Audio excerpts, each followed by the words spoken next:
Hello, good afternoon to everyone. And we have a lot of friends still coming in as I speak. So, ladies and gentlemen, we're among friends, especially that a lot of us know each other already.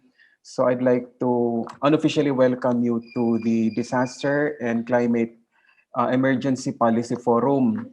So right now, we'll already give you our keynote speaker because our very eminent keynote speaker will, of course, will have to attend several sessions this afternoon. So I'd like to officially introduce our keynote speaker. Our keynote speaker is none other than the chairperson of the Ways and Means Committee, and also he's all the principal and sole sponsor of the House Resolution number 535, declaring a disaster and climate emergency. Also, he's the United Nations first senior global champion on climate change adaptation and disaster risk reduction.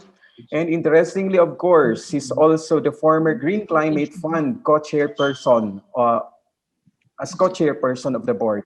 Ladies and gentlemen, I now bring you Congressman Joey Salceda of the 2nd District of Albay, and is also, of course, the Deputy Speaker of the House of Representatives.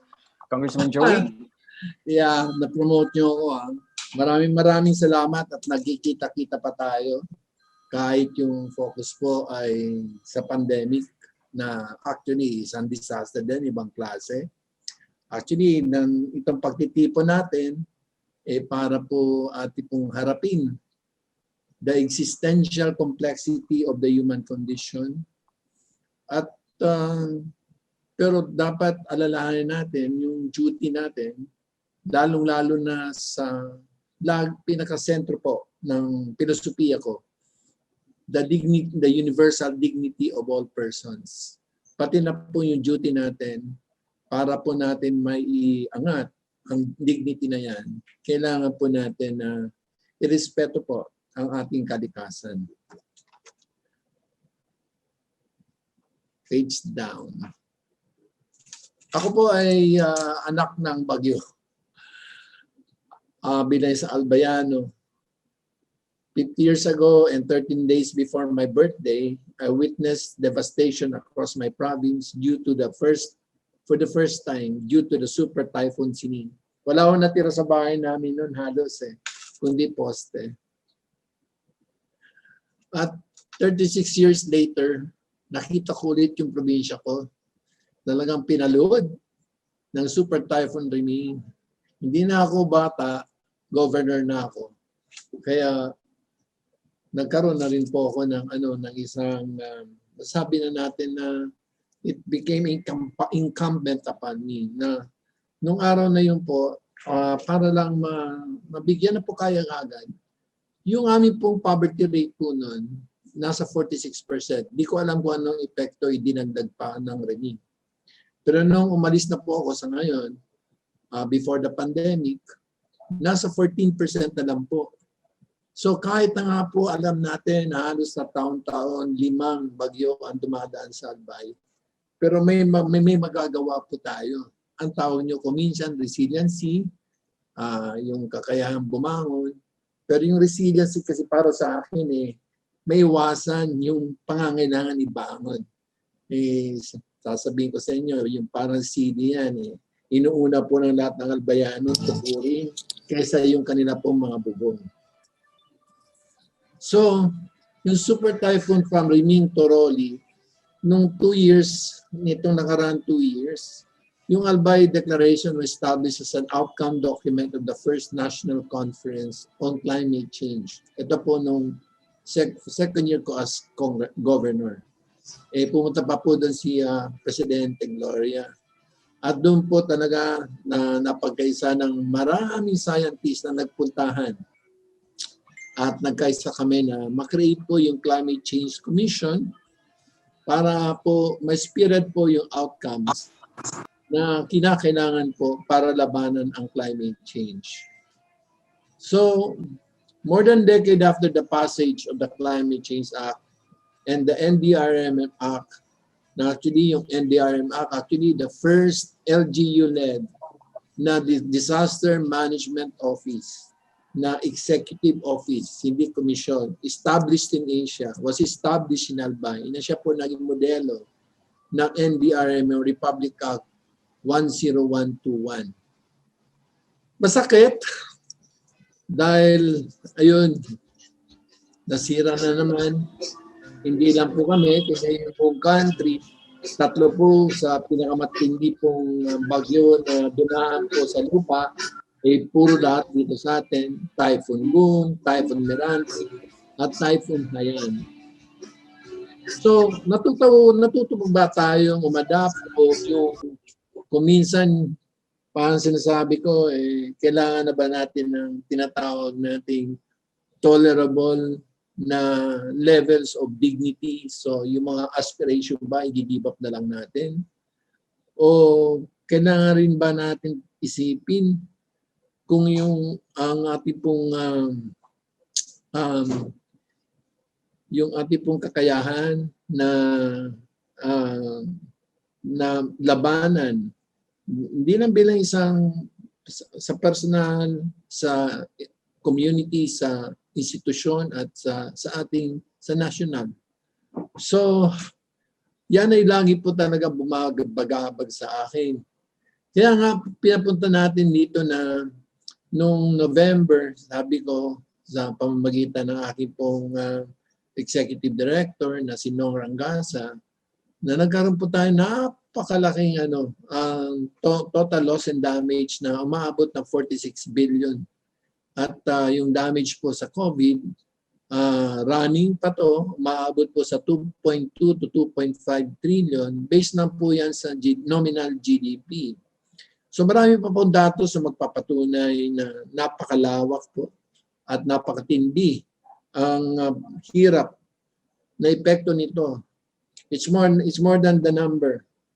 It's more about people. And your duty as a person, especially as a politician, to reduce maski maibsan man lang ng konti yung gutom o yung hirap o yung kawalan ng pag-asa na yung mga susunod na henerasyon dapat mabigyan ng oportunidad na ma-achieve nila yung kanila pong mga pangarap. So, sa pamamagitan po ng climate change and DRR cluster, nakumbinsi natin ang ating pong kabinete na i-declare ang 2020 as Disaster and Climate Emergency Year. Yung climate change kasi is a description of an event. When you say climate emergency, it means a call to action. Ano ba gagawin at ano pa yung mga pwede mo pang gawin? Andiyan po yung mga listahan ng mga disaster na nangyayari, hindi lang po sa climate change, pero karamihan climate change. Si Taal Volcano lang halos ang Tapos, so yung loss and damage from, ito na po yung mga damage po from non-meteorological. Binigyan ko lang po ng empirical evidence. Tapos yung Typhoon Ambo, yung damage per region, yung description, halos makita mo kung sino pa mayaman, Metro Manila, siya pa hindi nasasaktan. Siguro, kaya po siguro nandito sila dahil kung nasaan po konti ang risk. Kaso yung mahirap, wala man silang choice. So, kahit risky, dahil yun lang ang afford nila, doon sila napupunta. Kung sino pa ang napakarami po na calamity fund, siya pa po yung halos hindi po talaga na kailangan po gumastos na napakalaki para po ma-secure ang future po ng kanilang mga constituency.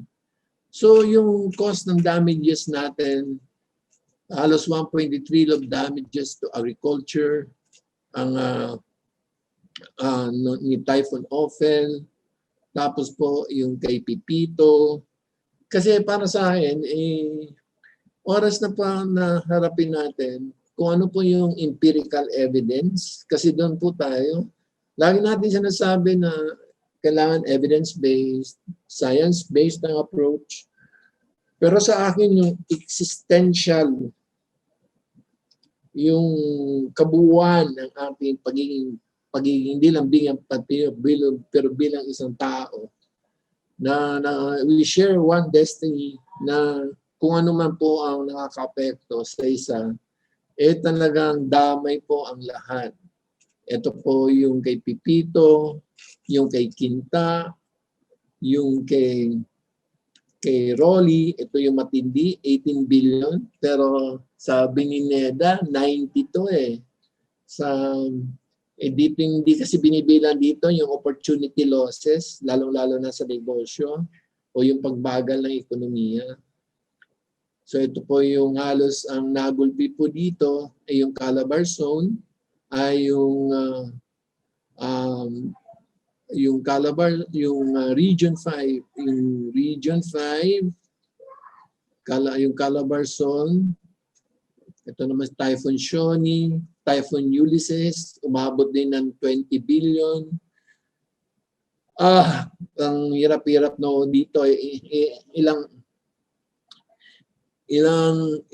pangarap ba ang winasak nito?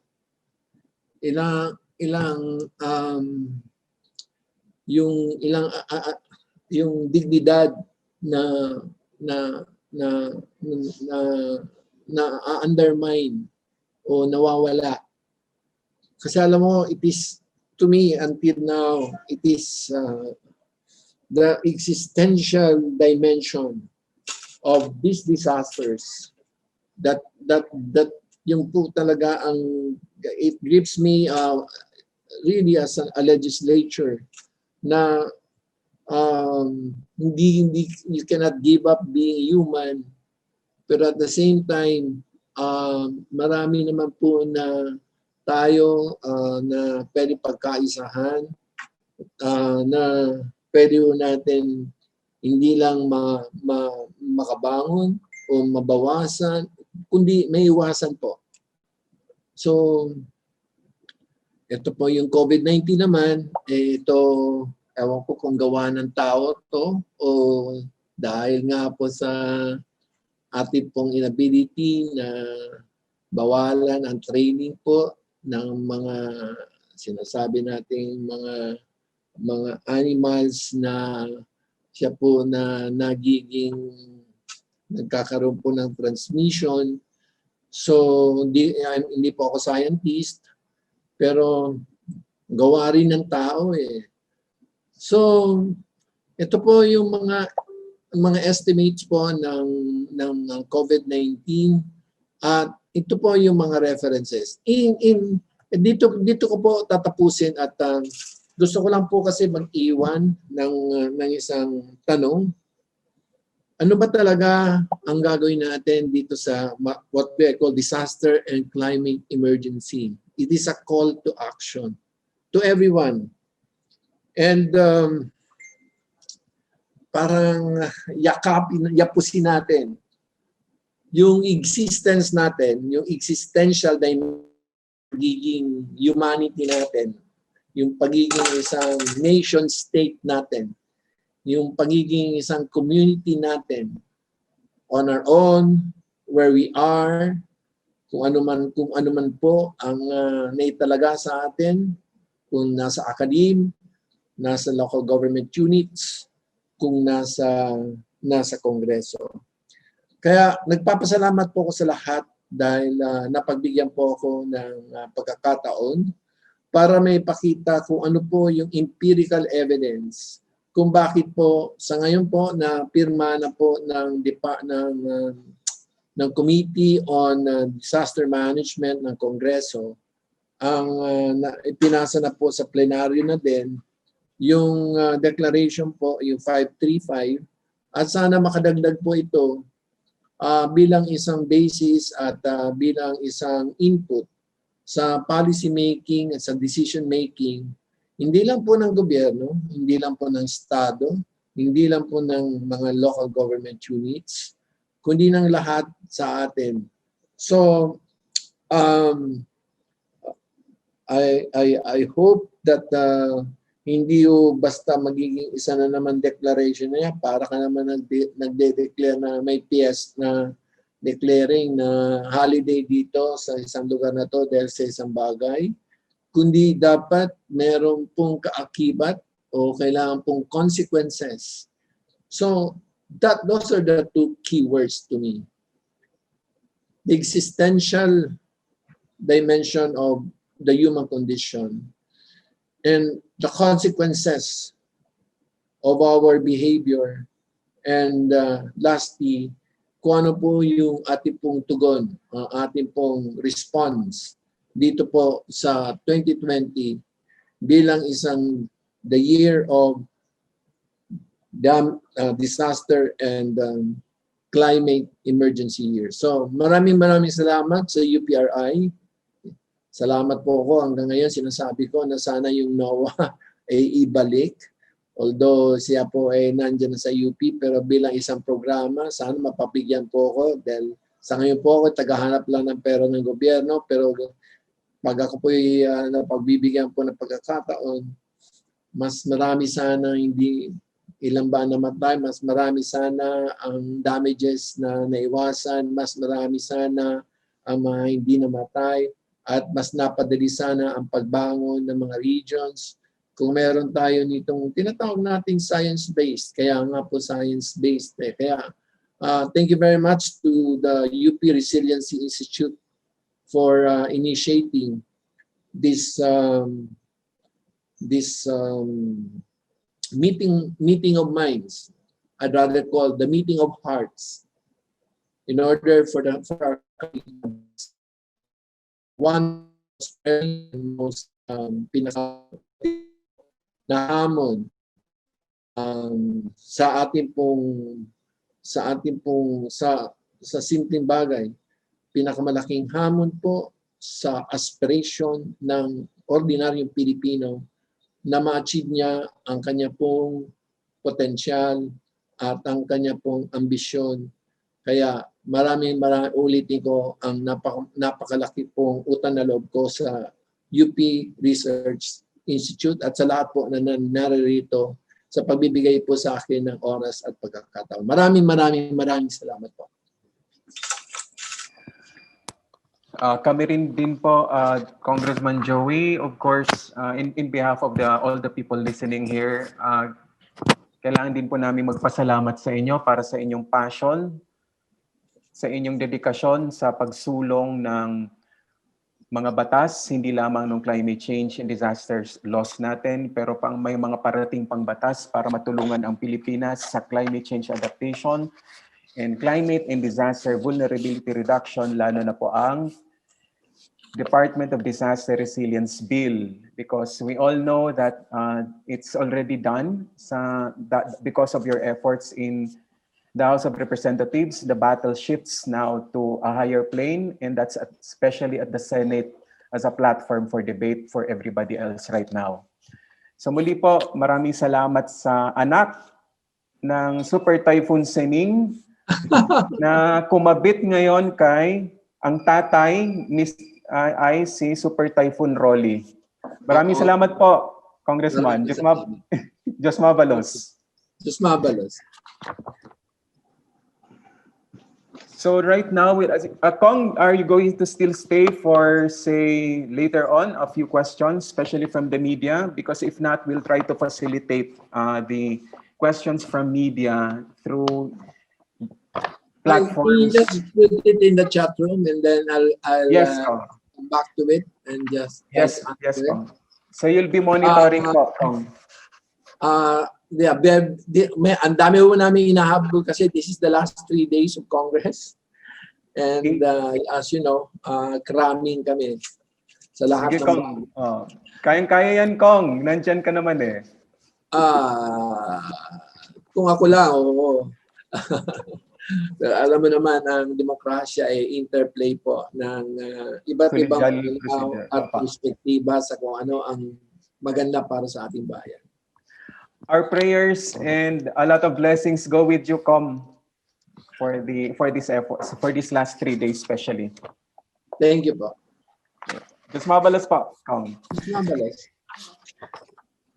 So now we proceed to the next part of the program, and this time we'll be hearing from yung kanina pang pinapasalamatan ni Congressman Joey, and of course representing the entire staff, directorate, all the researchers, the fellows of the University of the Philippines Resilience Institute, and of course that will be Professor Mel.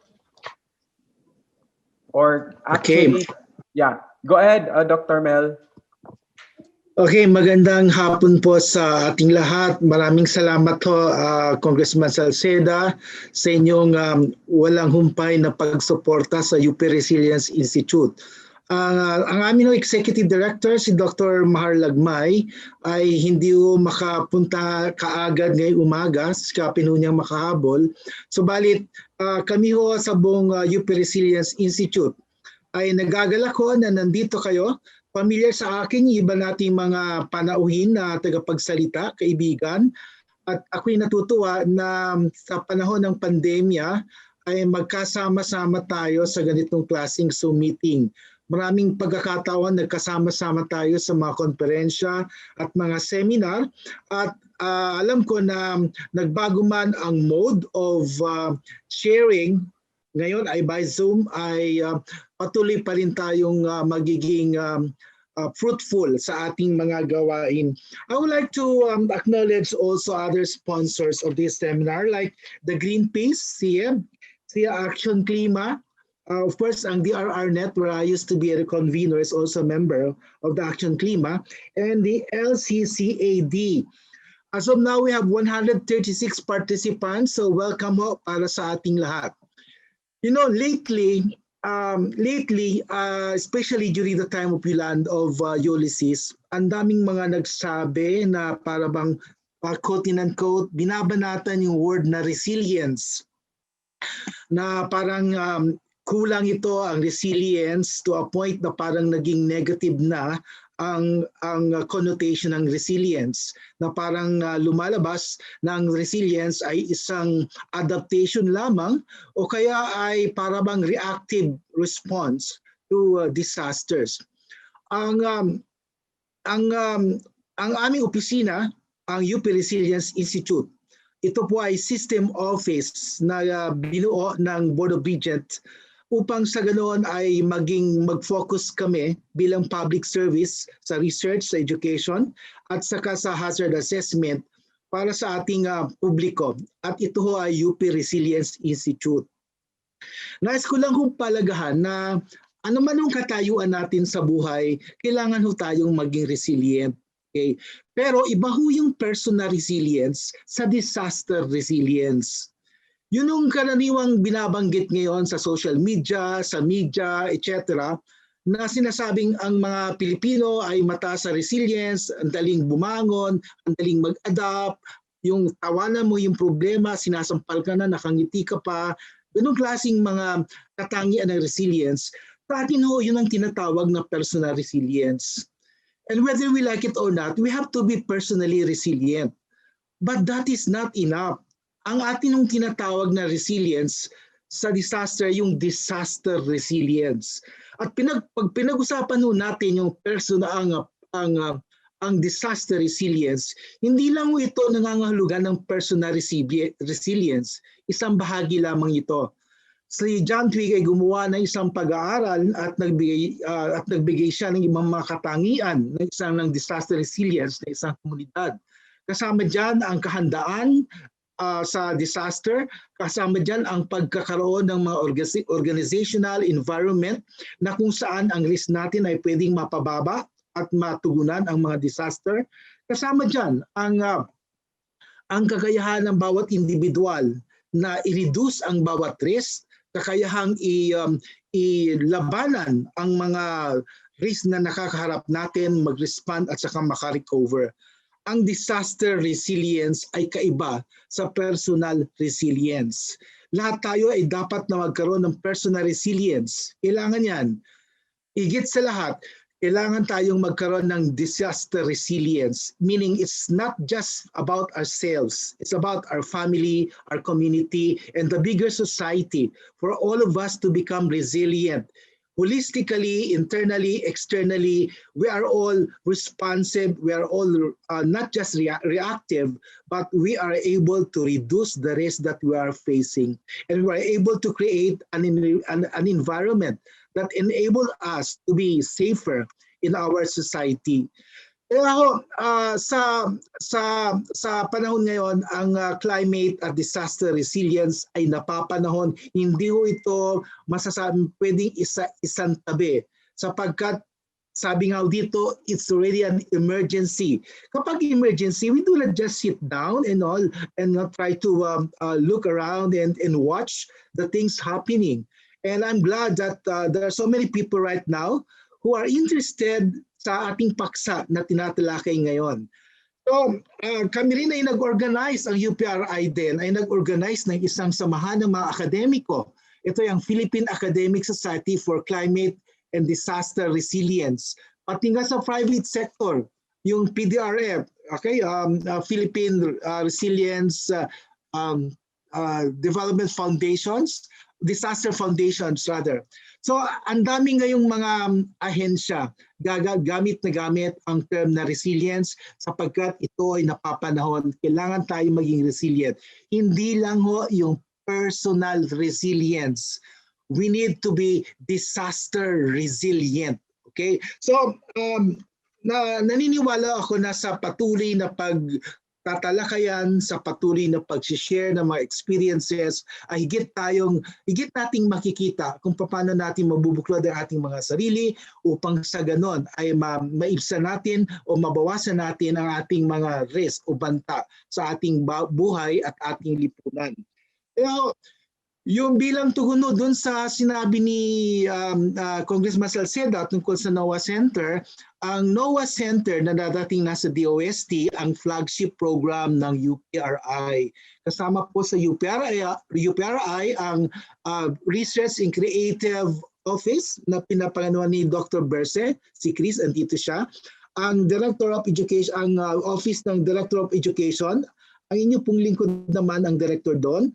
Meron na tayong opisina para sa institution building na namumuna ni Professor Jean, si Professor Jean, at saka sa institute at saka sa knowledge sharing. So 5 programa ho ito ng UP Resilience Institute na nais namin makipag-partner sa iba't ibang mga grupo, individual man, ahensya, government, non-government, upang sa ganun ay maisulong natin ang ating agenda. Ito ay ang climate and disaster resilience. Hangad ko sa hapong ito na ang bawat isa sana ay maging makunan ng aral, makunan ng bagong insights at magkaroon ng panibagong damdamin o kaya mas pinalakas na damdamin tungo sa sabay sama-sama nating pagkilos at pagtugon sa issue ng emergency ng climate and disaster emergency. Again, thank you very much. Welcome to everybody. Thank you for joining us, and I hope that the whole afternoon will become a very, very fruitful way of knowing and learning from each other. Thank you very much.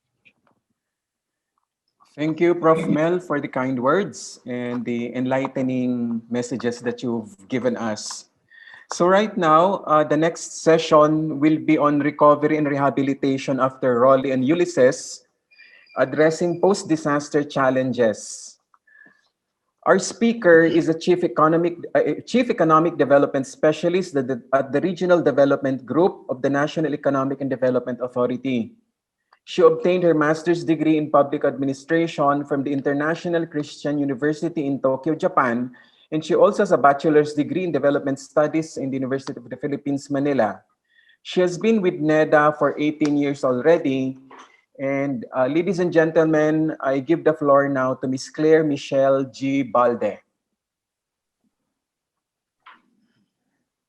Good afternoon, everyone.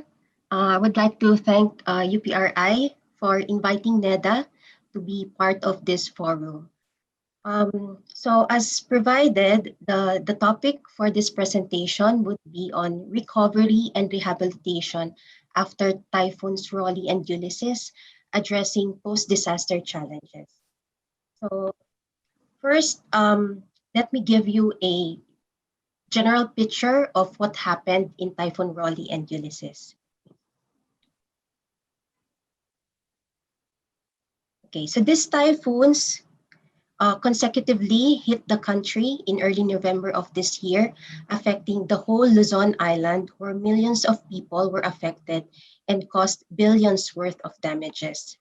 Typhoon Rolly was considered the most powerful tropical cyclone for 2020 with a Category 5 classification.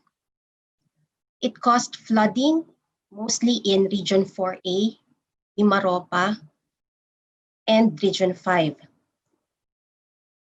Landslides were also observed in certain areas in Region 4A as well as lahar flow were recorded in Region 5. Typhoon Ulysses brought massive rain in Luzon, resulting to flooding incidents and landslide.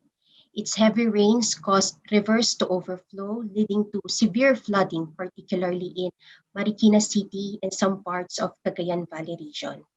Typhoon Ulysses caused said to be have the worst flooding in Metro Manila since Typhoon Ondoy. And with regards to Typhoon Ulysses, according to local authorities, this is the worst flooding in the Cagayan Valley region for 4 decades. So next slide. Based on the NDRRMC, the latest situational reports that they have, there are about 500,000 families that were affected by Typhoon Rolly and more than 1 million families affected by Typhoon Ulysses. There were also reported deaths, injury, and also missing persons. In terms of damages, an estimated of around 170,000 and 189,000 houses were damaged by Typhoons Rolly and Ulysses respectively. Cost of damage in infrastructure is estimated at around 12 billion each for these disasters. Also in terms of agriculture, damages from crops, livelihood, fisheries, and agricultural facilities ranges from 5 billion to 7 billion. Now, let me present to you what had been the approach of the government in terms of its rehabilitation efforts. So based on RA 10121, coordination of rehabilitation and recovery efforts are usually done at the Disaster Risk Reduction and Management Councils at the national, regional, and local levels. However, in the case of this recent typhoon, the President created the Build Back Better Task Force through Executive Order 120, designating this body as the overall and central body for the implementation and monitoring of post-disaster recovery and rehabilitation efforts at the national government in typhoon-affected areas. So the chair of this task force is it's the secretary of the DENR, with co-chair the secretary of DPWH. So on the screen, you can also see the different members of the task force as provided in the executive order. Also, the Office of the President has issued a memorandum designating regional heads for the Cagayan Valley and Bicol regions for the rehabilitation of areas affected. So for Region 2, we have the Secretary of the Department of Transportation, and for Region 5 is the General Manager of National Housing Authority. So these regional heads shall be working closely and coordinating with the chairpersons and other members of the task force to ensure efficient delivery of public service and the speedy recovery and rehabilitation of their areas of responsibility. Now, based on the executive order and on the initial assessments, the following are the identified key results areas for the rehabilitation efforts. One would be better and resilient infrastructures, which will focus on structural measures for flood control, including dredging and desilting, as well as improving infrastructure management. Second KRA would be on stronger shelter and resilient settlements, which will include providing financial assistance for families that were affected, that have their houses partially or totally damaged, including relocation of poor households exposed to climate change and related hazards, as well as construction of safe evacuation facilities. For the KRA 3, this include improved systems and essential services. So this would include continuing provision of basic needs such as food, water, shelter, clothing, education, healthcare, as well as other necessary interventions to ensure the availability of lifelines such as roadways, power lines, communication, and port facilities. For KRA 4, this is focused on the restoration of sustainable livelihood. This would include community-based enterprise development, as well as climate-resilient agriculture and fisheries cottage-based interventions. For KRA 5, this would focus on governance-related activities such as including those on improving land use planning, enforcement of building codes, and addressing other governance-related that may be encountered in the implementation of the rehabilitation programs and projects. For KRA 6, this focuses on the intensified watershed management, specifically on river bank stabilization and river easement recovery, reforestation and forest protection measures, as well as enforcement of environmental laws. Now, for each of these KRAs, technical working groups were created with specific agencies to be the one taking the lead. So for resilient infra, this will be led by the Department of Public Works and Highways. For resilient settlements, this would be led by the DSUD. For the essential services, this will be led by the Office of Civil Defense. On sustainable livelihood, by the DTI. On governance, this will be led by DILG. And on the last KRA on watershed management, this will be led by the DENR.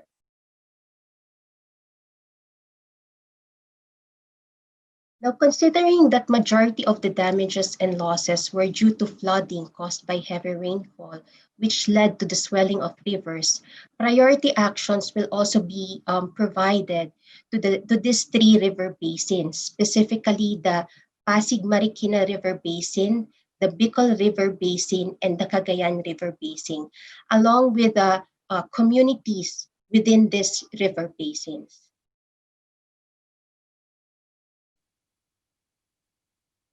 Now, the discussions on the implementation plan or the rehabilitation and recovery program for areas affected is still ongoing at the task force as well as the technical working groups.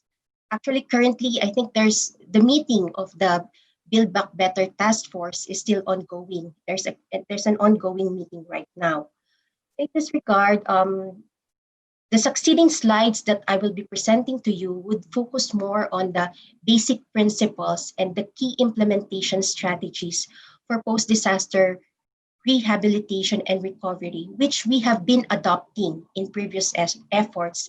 And we noted that can also be applied in terms for the rehabilitation of areas affected by typhoons Rolly and Ulysses.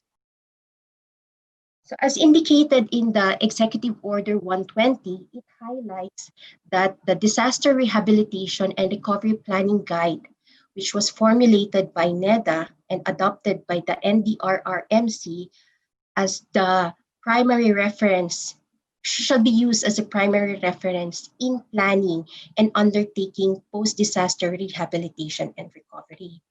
So this guide provides the overall framework for the rehabilitation and recovery. It also provides the planning process and activities, and also included institutional structure for coordination at the national and local level. This guide also suggests templates for and investment program formulation, including some implementation strategies. We have also included in this document some activities that can be undertaken with regards to monitoring and evaluation, as well as on strategic communication. Now, with this guide as reference, let me now share with you the following principles in rehabilitation planning, which can be applied also in the formulation of the rehabilitation and recovery program for typhoons Raleigh and Ulysses. So first would be utilize the planning process in trust building and confidence building, capturing the voice and aspirations of the stakeholders and considering their recommended interventions in identifying programs, projects, and activities. So in this regard, it is very important that the LGUs should also be part of the Build Back Better task force for them to be able to intervene and participate in the discussions. The rehabilitation and recovery programs that will be formulated by the local government units as well as by the regional development, the Regional Disaster Risk Reduction and Management Council should also be incorporated in the implementation plan and the recovery program that will be formulated by the Build Back Better task force. To ensure that aspirations of the people are taken into consideration, consultations should also be conducted among the stakeholders. This should be done even prior to the finalization of the document, so that the aspirations and the issues and concerns of the communities affected would be taken into consideration, particularly the vulnerable and the marginalized.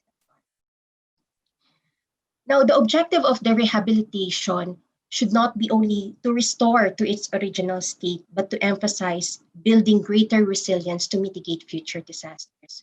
So it should be targeting to improve the affected communities' physical, social, and economic resilience, consistent with the overall objective of build forward better.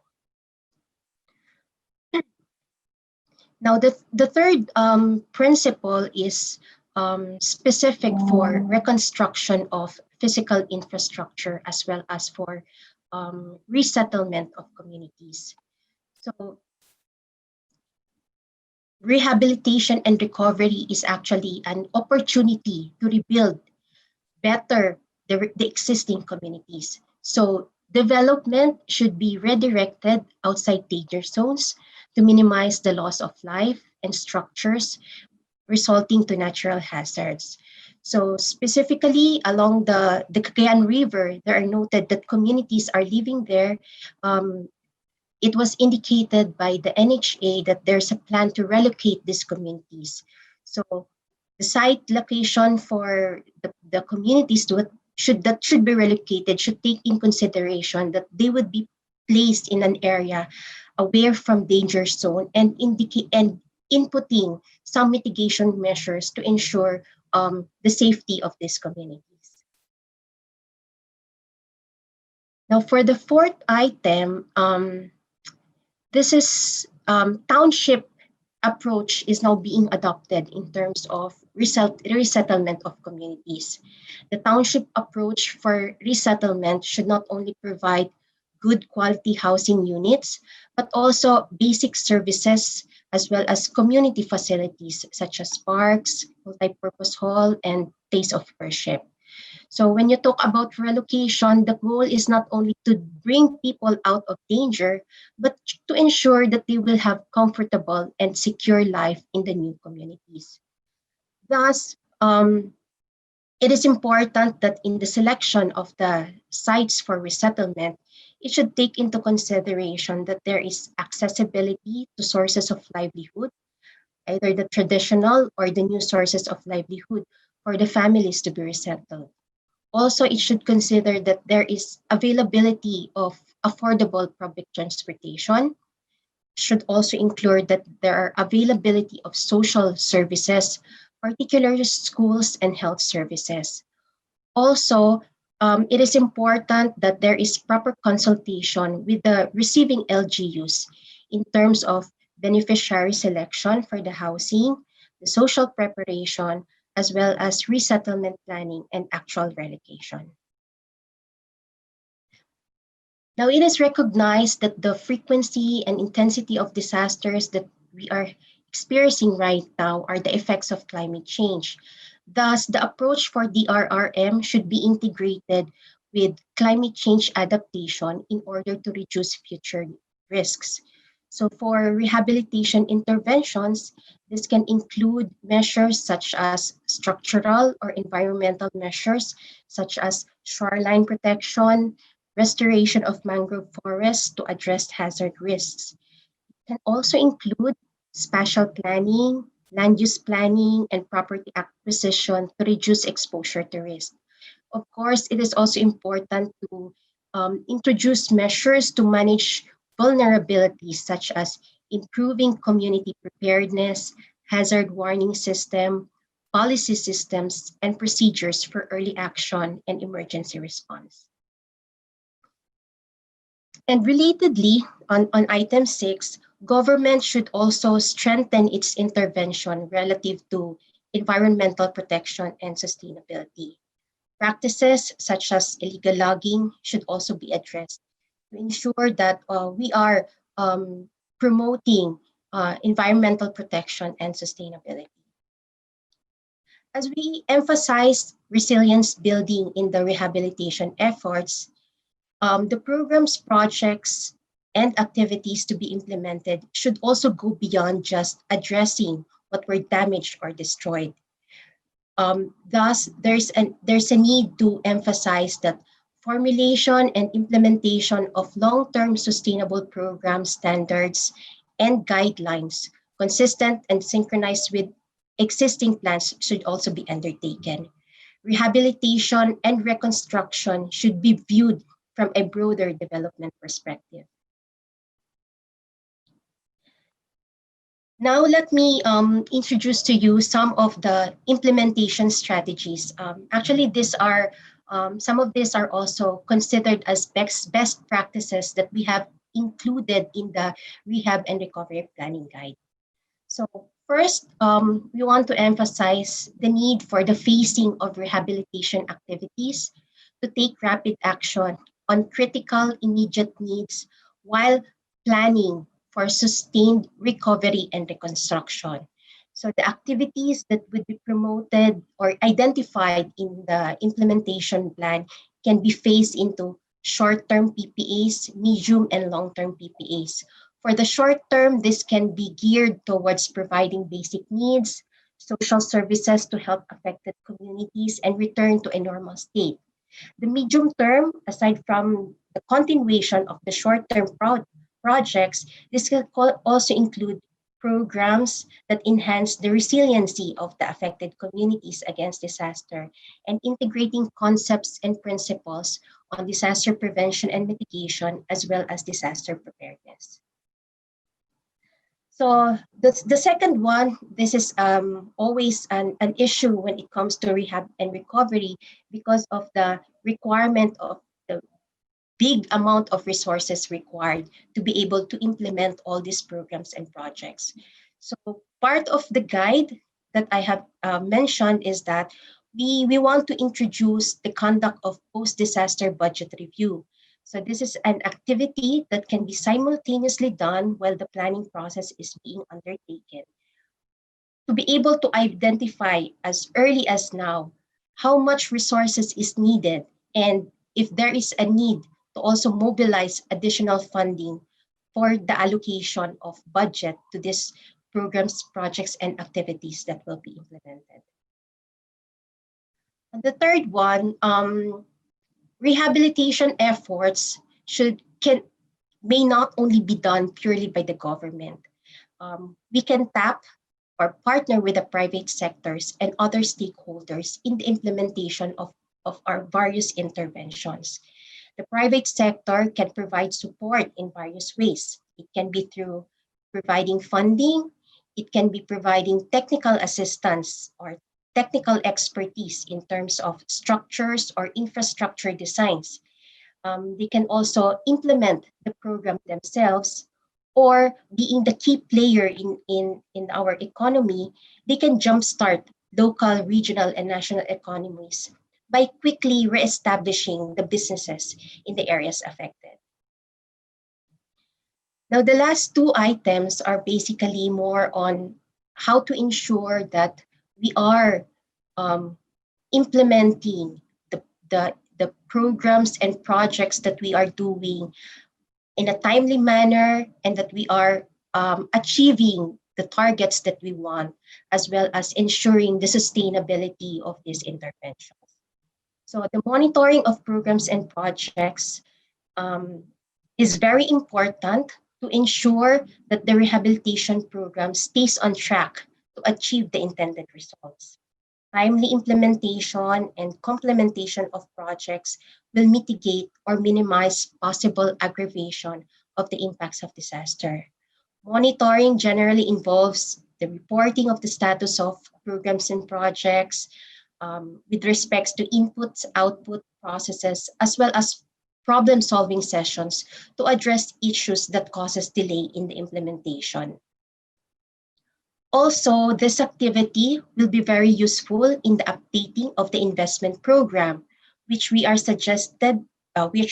suggesting to be done to ensure that the PPAs would still be responded to the changes in the situation on the ground. And lastly, as we want to ensure the sustainability of all our rehabilitation efforts, thus, it is important that medium and long-term interventions should be integrated in the development plans of the government to make this as part of the priority development actions. So basically, sir, the principles and strategies that I shared these are the fundamentals that we want, and these are based on also on the experiences that we have in terms of formulation of and rehabilitation of areas affected.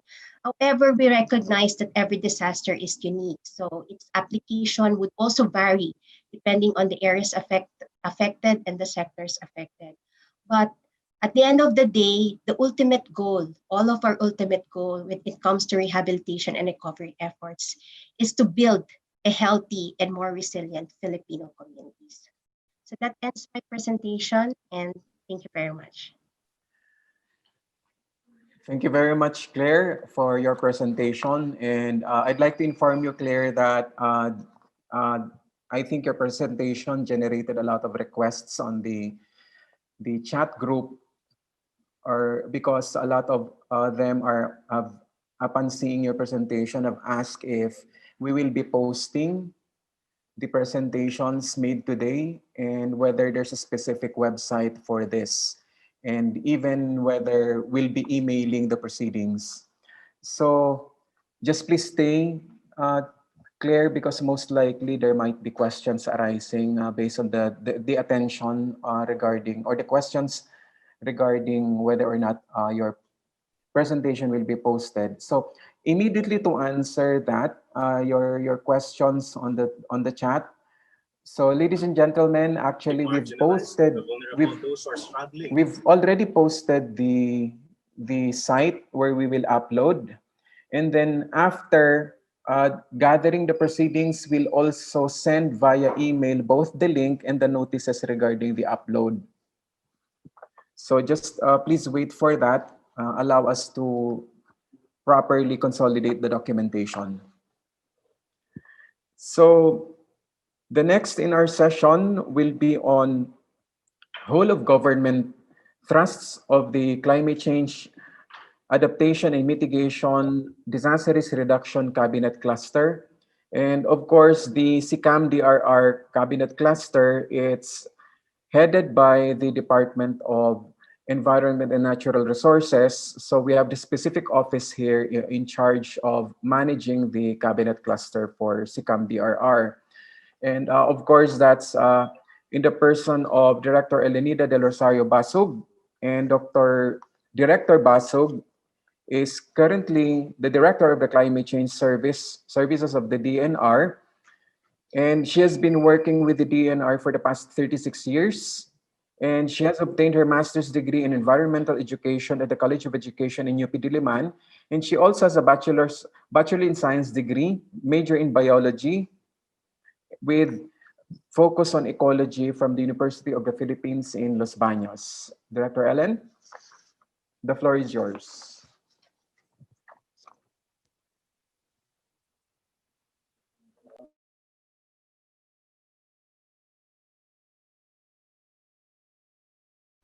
Director Ellen, please unmute so that you can be heard.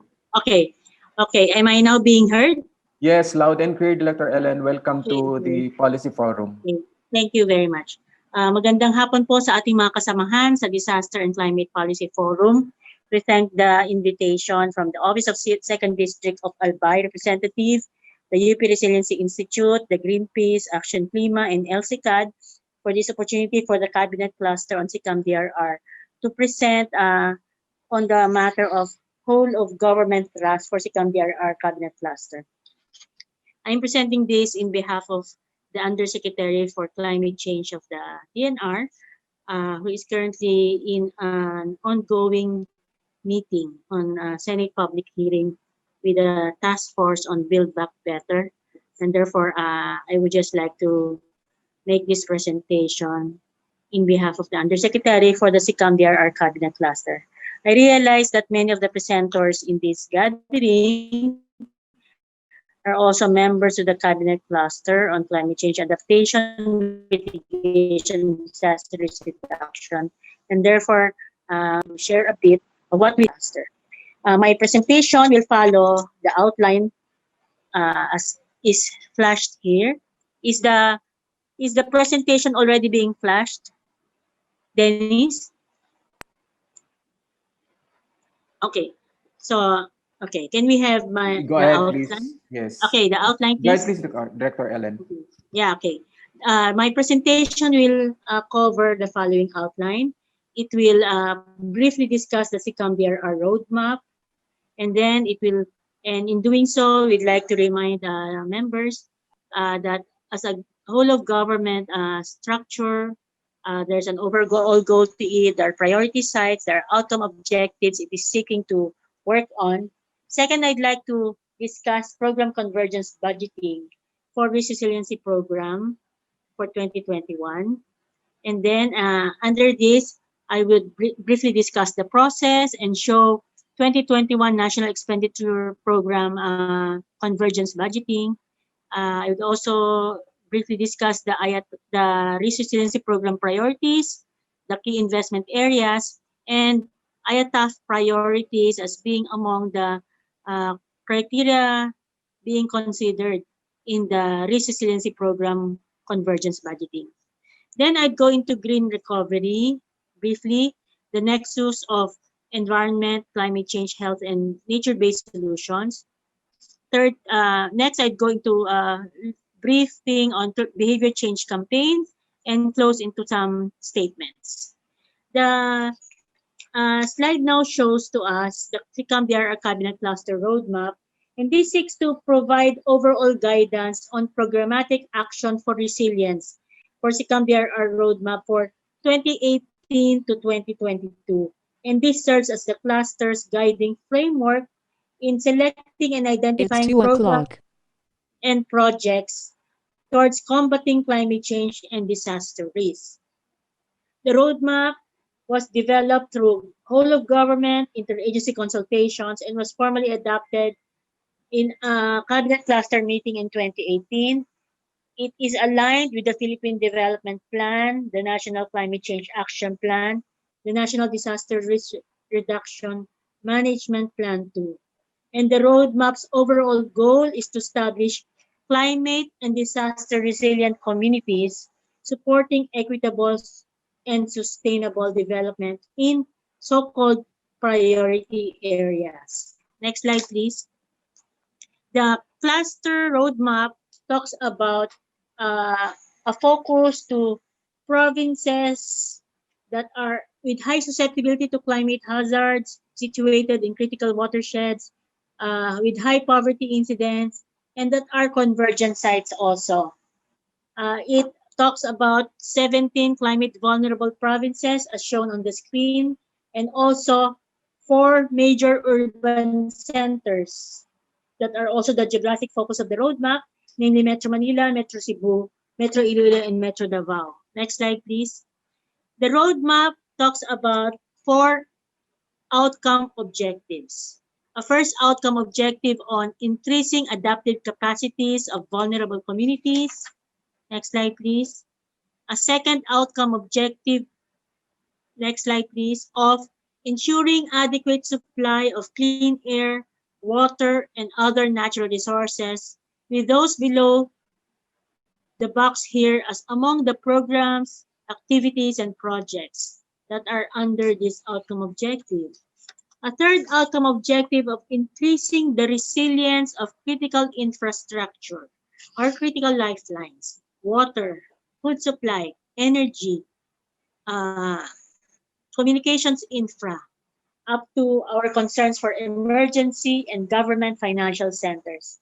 And a final outcome objective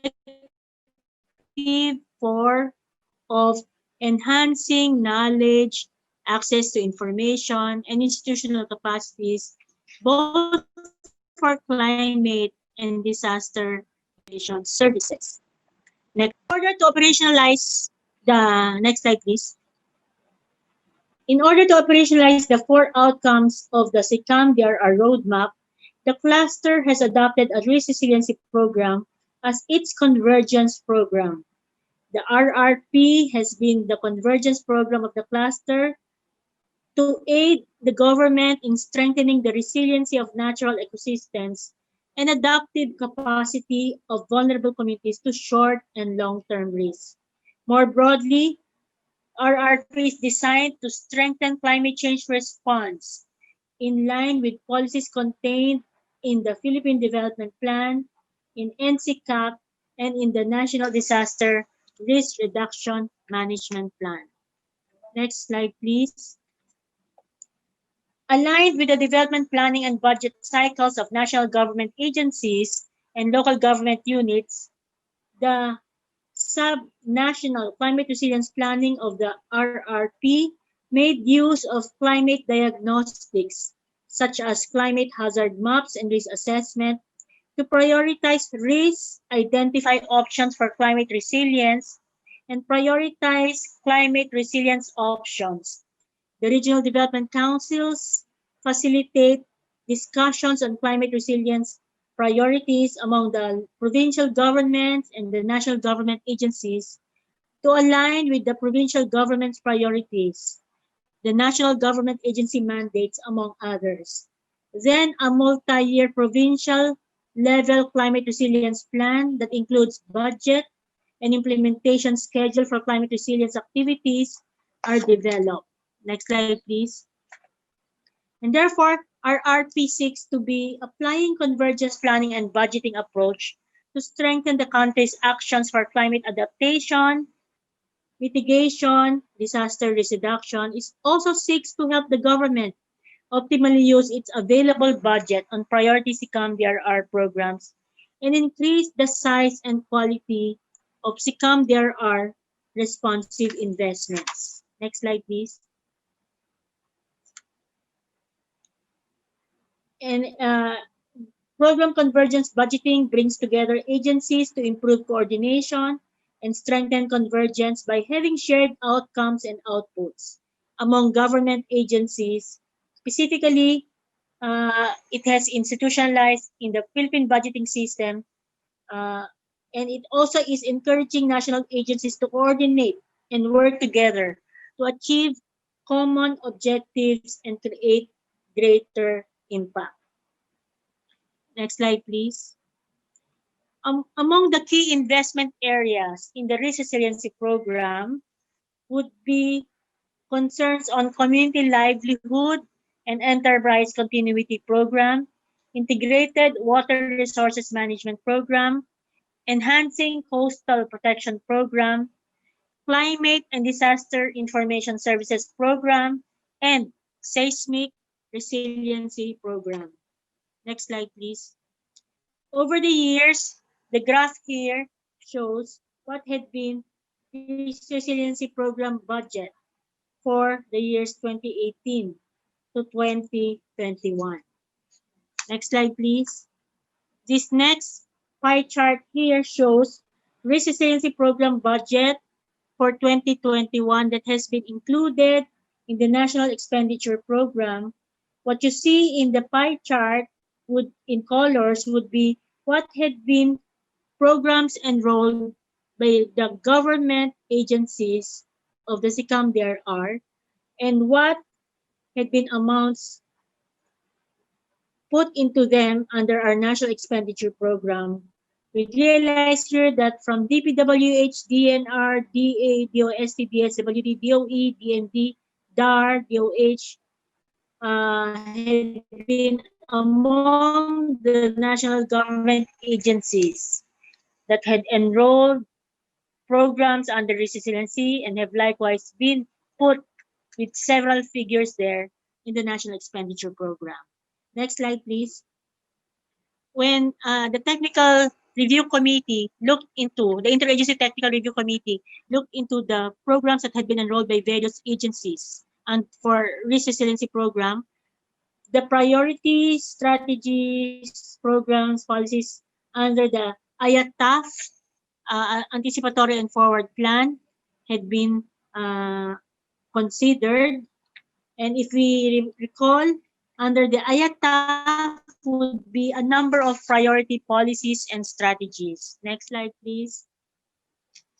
First, for the ENR sector, would be including healthcare facilities, need to modernize and increase hazardous waste management, healthcare waste management.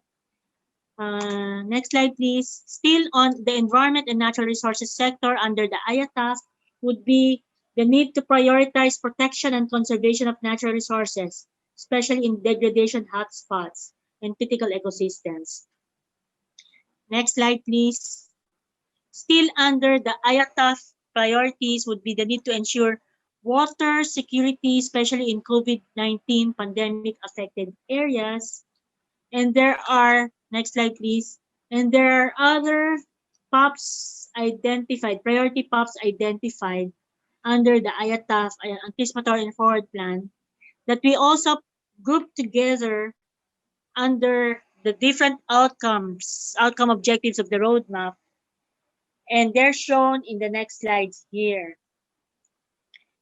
For health and safety measures for wildlife caretakers and waste collectors handlers, you see here the various POPs as described under the IATAF priorities.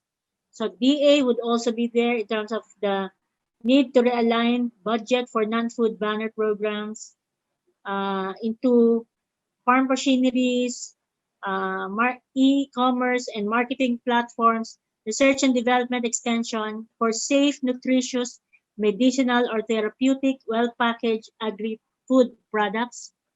Next slide, please. Even for programs for DAR, programs for NIA, the National Irrigation Authority, in terms of intensifying cash for work program, example, desilting of canals as part of the social amelioration program for members of Irrigators Association. Next slide, please. Herein, we see also programs that support outcome one objective of the SICAM DRR roadmap that is on increasing the adaptive capacities of vulnerable communities. And therefore, we would have POPs there in the IATAF priorities for biodiversity friendly and sustainable alternative livelihood programs for local communities to avoid over-extraction of natural resources among them, and even other DA, farmers and agri-based enterprises in terms of credit and insurance and other social amelioration programs. Still on outcome 2, next slide please. We would see POPs for DOH and DNR, particularly on managing infectious waste during the COVID-19 outbreak, establishing temporary containment, quarantine, or isolation facilities for hospital waste. Next slide, please. Next slide, priorities of IATF. Next slide, please.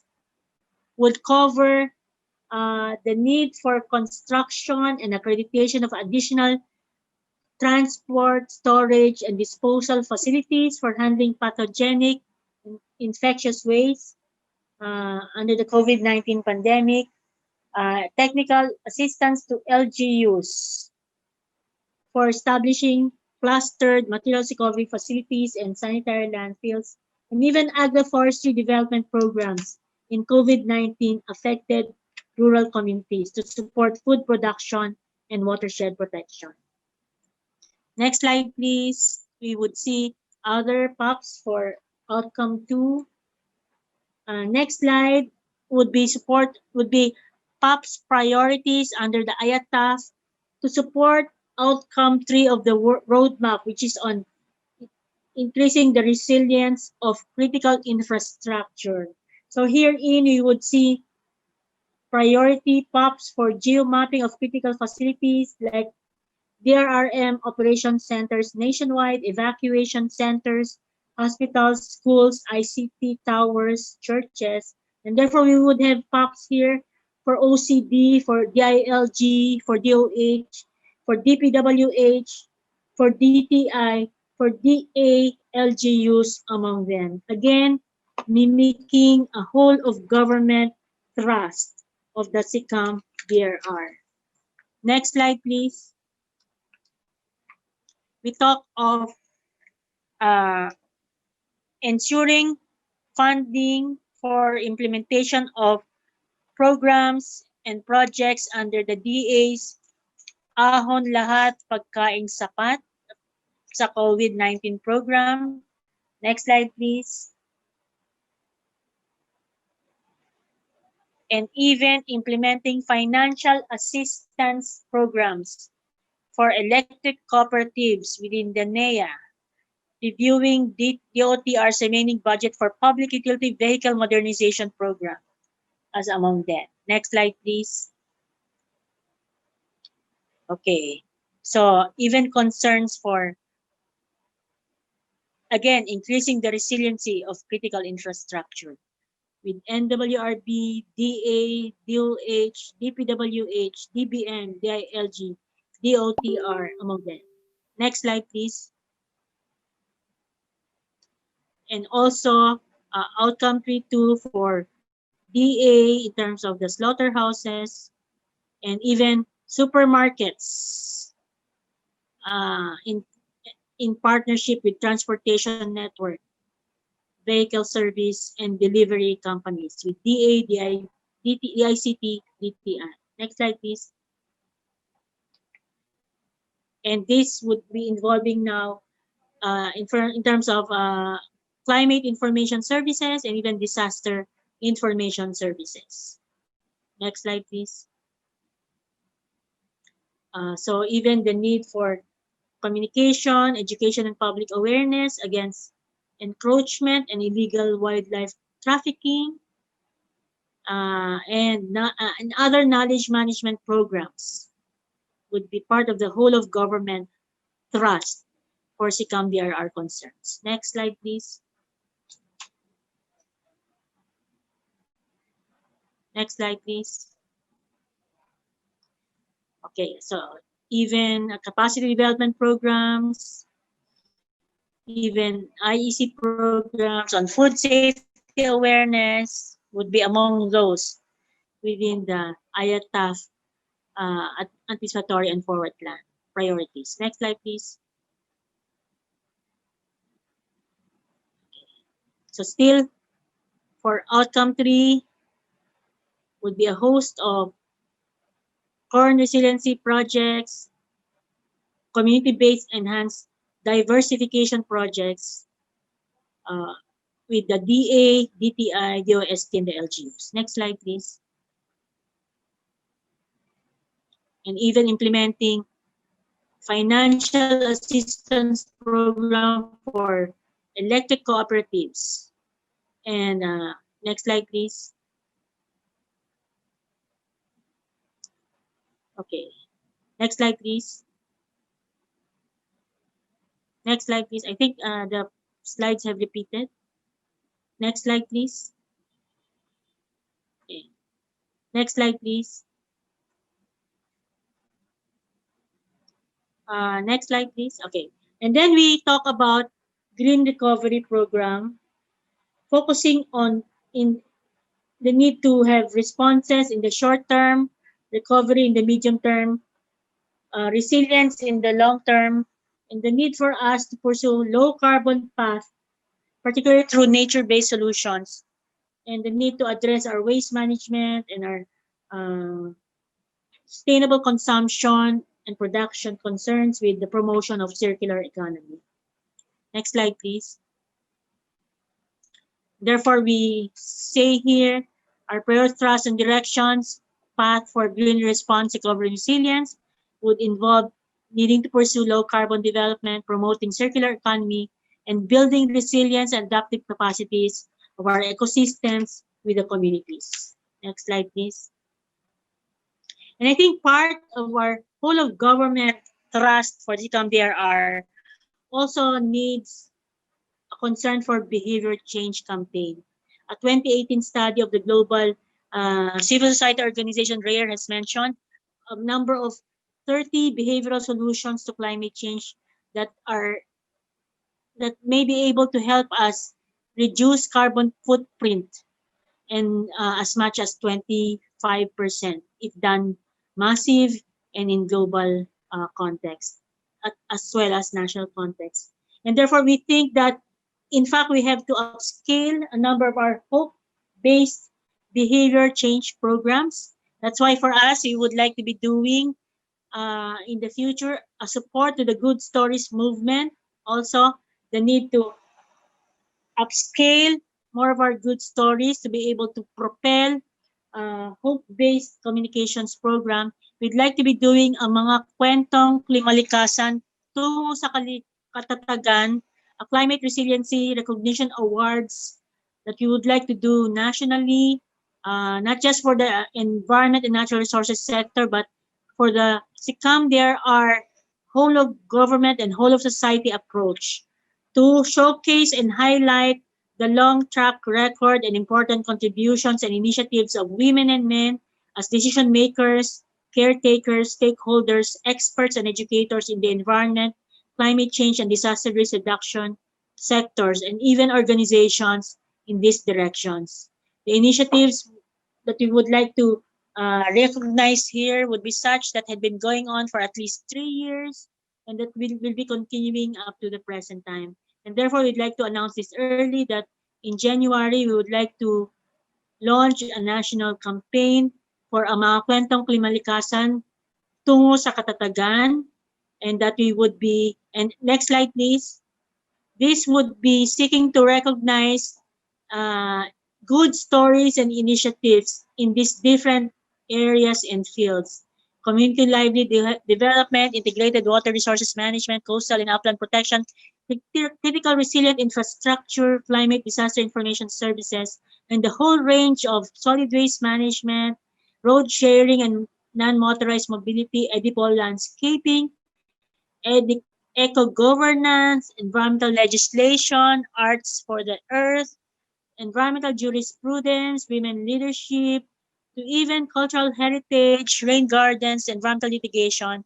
And we would like to help the campaign for more good stories that can infuse more hope into our need to upscale climate and disaster actions. Next slide, please. And in this direction, in fact, we would like to be recognizing such in time for June of next year, which will coincide with the Philippine Environment Month celebration, likewise with the World Environment Day celebrations. I think in all these, COVID-19 and recent climate disasters have shown that we must step up investment in preparedness now instead of waiting for the next crisis to hit. The choice is clear: delay and pay, or plan and prosper. We know that investing in disaster preparedness is worth it, both in terms of human lives saved and economic returns. Research by a global commission on adaptation, for example, shows that benefit to cost ratios for climate adaptation investments range from 2:1 to 10:1. And to be sure, preparing for major shocks involves substantial outlays. Building resilience for climate impacts could cost $140 to $300 billion annually by 2030, while meeting World Health Organization minimum standards for pandemic preparedness will require up to $3.4 billion per year. Next slide, please. I think the choice is clear.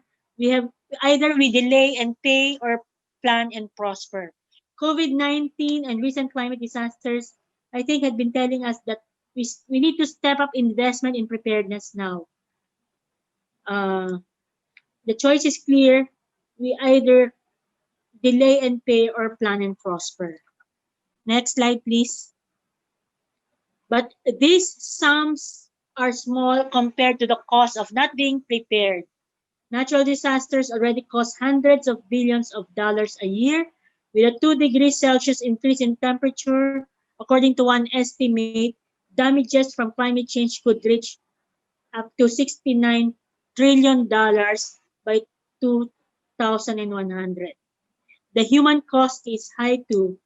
And an analysis by the International Federation of Red Cross and Red Crescent Societies last year found that doing nothing could increase the number of people who need international humanitarian aid because of floods, storms, droughts, and wildfires every year.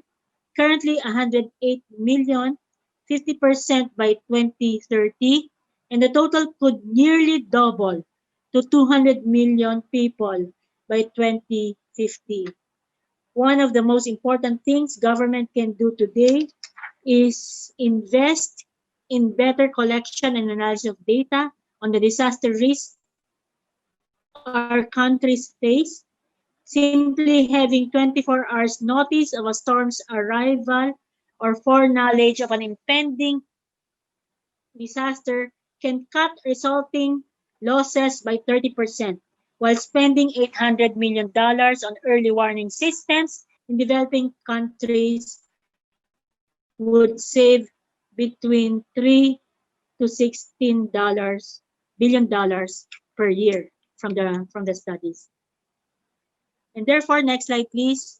In all this, I think we are simply wanting to emphasize that investing in better collection and analysis of data on the disaster risks that our countries face are worth the investments.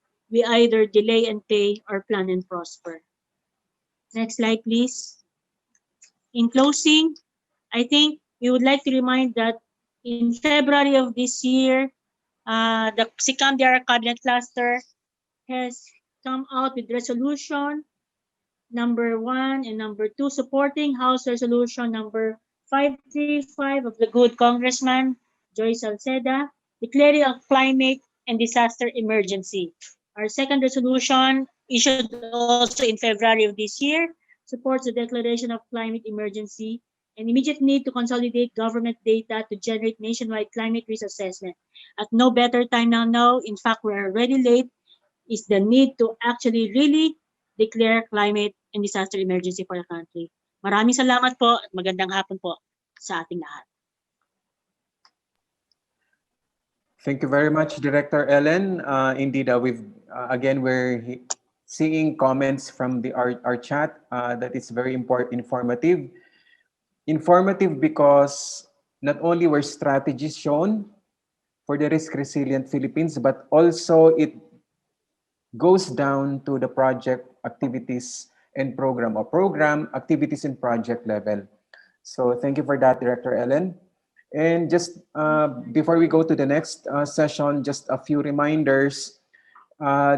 Those who have registered in our Google form, we have captured your email already in our system. So no need to post your emails in the chat group. But those who have just walked in or were invited by others, we've already provided the chat group the email where you can direct your emails for requests for documentation and certificates of attendance.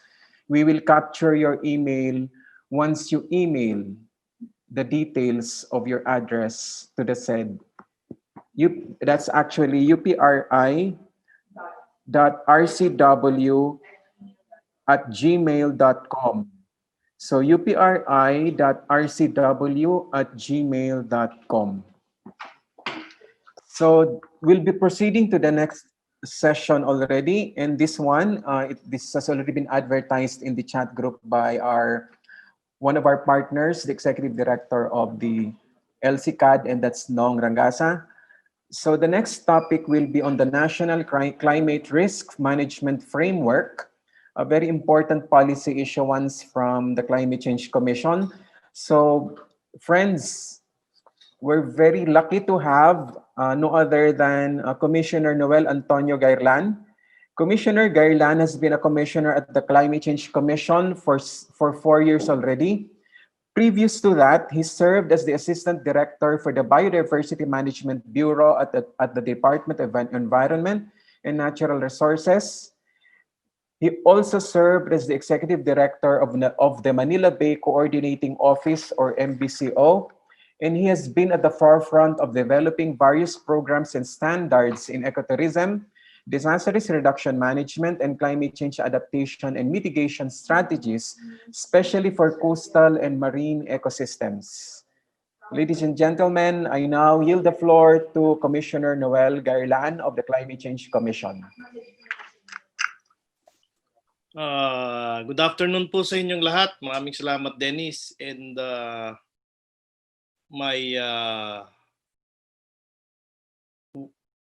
my greetings to all participants dito po sa forum na to. No? I was requested to present the National Climate Risk Management Framework as issued by the Climate Change Commission. So let me start right away. Next slide. So after all of those things na nangyari sa atin, mga dilubyo, disasters, etc., still the question is, asa na ba tayo pagdating sa adaptation? We talk a lot about resiliency, but where exactly are we now in terms of gaining improvements? Or the term resilience is always discussed, talked about, and most of the times abused. But there seems to be a negative impact. The negative impact still is lingering in the country because despite of all the response, recovery, action, so many strategies being laid out, every time na dinadaanan tayo ng bagyo, we still suffer the same fate. So, to answer the question, to my mind, the factoring of climate scenarios in hazard impact models needed for climate risk assessment to guide planning and programming has not really been factored in. So we talk about vulnerability risk assessment, mga risk assessment, pero from what I understand, ang principle involved in that is just data generation, and that's okay, but I think we need to do more than that. Next slide. Sa mitigation naman, we have not really reached a consensus on basic parameters in formulating the nationally determined contribution. This is so mentioned because it dictates actually what the Philippines now would do to be able to reduce and avoid emissions of greenhouse gases, and at the same time allow the country to further develop. So yung basic parameters would mean being able to provide the guidance to implementing agencies, sectoral agencies, on what should be their commitments with regards to the reduction strategies. Next slide. So again, where are we now and what could we be? There needs to be a process from being climate vulnerable to being climate smart. So again, dalawa po yan. When we say climate action, we're talking about adaptation and mitigation. So for adaptation, there should be a transformation from continuously absorbing losses, damages, and disruptions to services to being able to adjust current practice of limited hazard analysis using business as usual rather than probable climate scenarios in risk assessment. So there has to be an increase in the ability to anticipate potential loss, damages, and disruptions to services and implement appropriate adaptation measures. For mitigation, there needs to be a transition from facing probable or possible investment deficits needed to implement appropriate low carbon and climate adaptive resilient programs and projects to being able to secure the climate finance needed by the Philippines to upgrade business as usual programs to low carbon and adaptive resilient investments. Next slide. So again, if we are to analyze things, ano ba talaga yung kailangan natin? Let me emphasize on the strong empirical basis needed for appropriate response actions. So I will explain that further later. Enhance capacities to design and implement adaptation, disaster risk reduction management options, and climate change mitigation actions in the context of national development. And we have to have a capacity to monitor the changes. So meaning, when we set when we set goals, we need to set targets so that there should be a substantial monitoring and evaluation of the progress. Hindi lang yung increase capacities, increase well-being, but from what to what? We have to be substantial in that so that we can now put value in the work that we are doing or what we're supposed to do. Next slide, please. Sa multi-hazards, okay, so we need to characterize them. The natural, anthropogenic, to be able to understand the danger. So, I strongly believe that all actions should start in knowing what is in front of us. Ano ba talaga yung dapat nating paghandaan? And if we don't know that, I'm pretty much sure na tumitingala lang tayo sa langit, so to speak, and hopefully we hit the jackpot while doing this. So, kailangan maintindihan natin muna yan. No? And we should be able to quantify the danger or quantifying the magnitude of the danger. Next slide. And then if we know that, then we can now mainstream yung results to national, subnational, and local planning, programming, and regulatory process. So that's what you call climate proofing now. And then monitor the results and adjust accordingly. Fifth is managing the knowledge generated for continuous changes. So ito na yung mga lessons learned that we need to really not just know, but also be able to apply. Next slide, please. Risk management actions would be categorized into three categories. So first, when we do risk management actions, the first thing we need to do is how do we avoid it? An example of that, if you're in a a very hazardous area, the first option would be to relocate para wala ng exposure to dangers, ano? But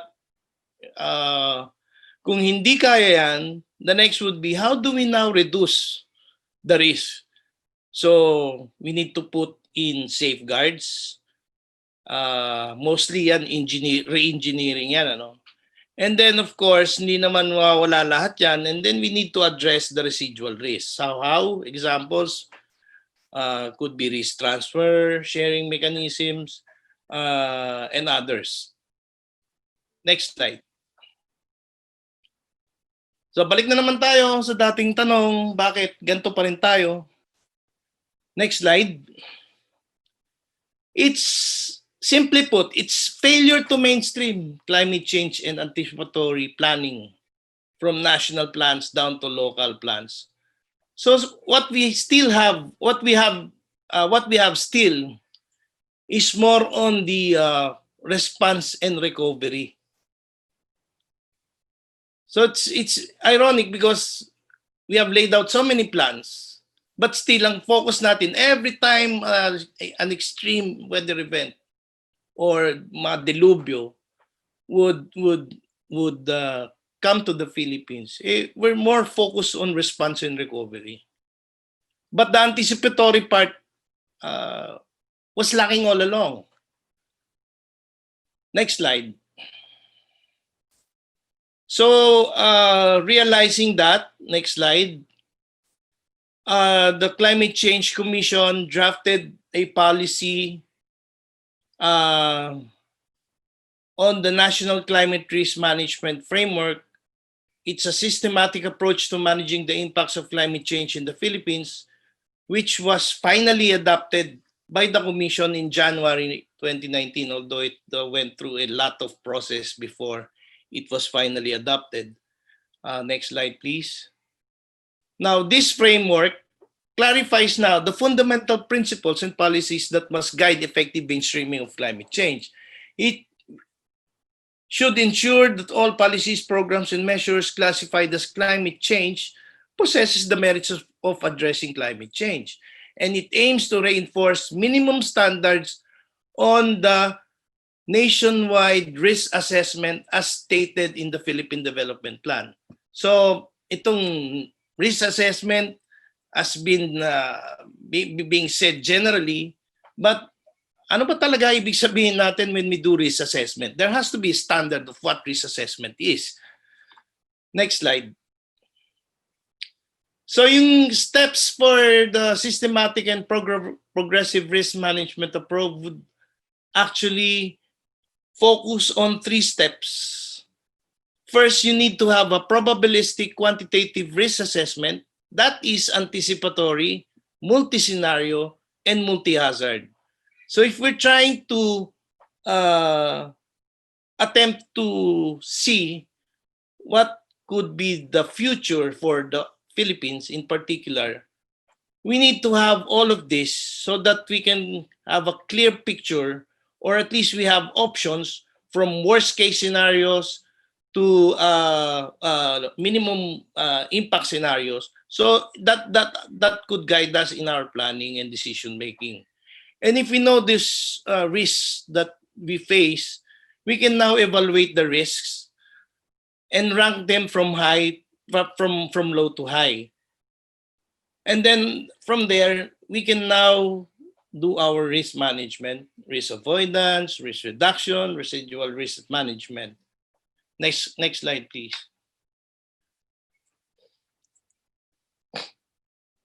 So what's the urgent work ahead? So for transformation, which is adaptation, for the first process, we need to complete the nationwide climate risk analysis, factoring now range of probabilistic climate scenarios in hazards assessment. Now, if you have that, you can now be able to select climate risk scenario from low to worst case to respond and set targets to avoid potential loss, damage, and disruption to services from the national to the local level. And then, if we have that um, um, evaluation, we can now assemble an optimal mix of climate-enhanced PAPs investment pipeline and tap the funding resources. So ito yung mga bilateral, regional, other climate finance windows. And as we implement all of these PAPs, we need to be able to monitor the progress. The progress of, are we improving on this? Are we becoming more resilient? And if not, we go back again to box number 1 and recalibrate. So transition naman, so we need to be able to construct a development scenario to determine carbon requirement in areas where mitigation potential and in areas with mitigation potential. And from there, we should be able to select mitigation potentials to pursue and set emission reduction avoidance targets.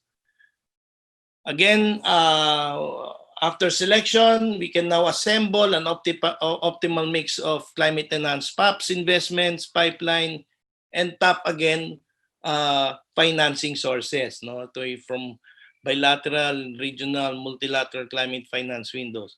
And of course, be able to monitor the progress or the effectiveness of the strategies. Next slide, please.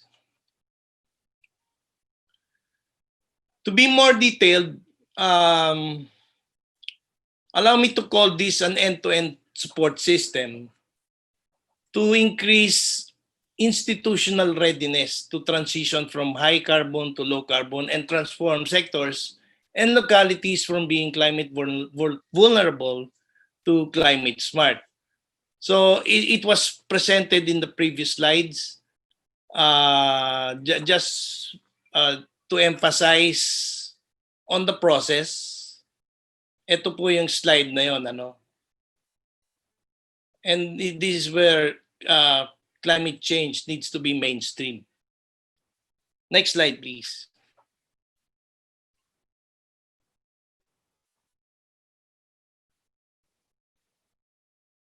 Next slide, please. Okay. I guess this is my last slide. As an update, ito pong present ko sa inyong mga slides of the urgent work ahead was actually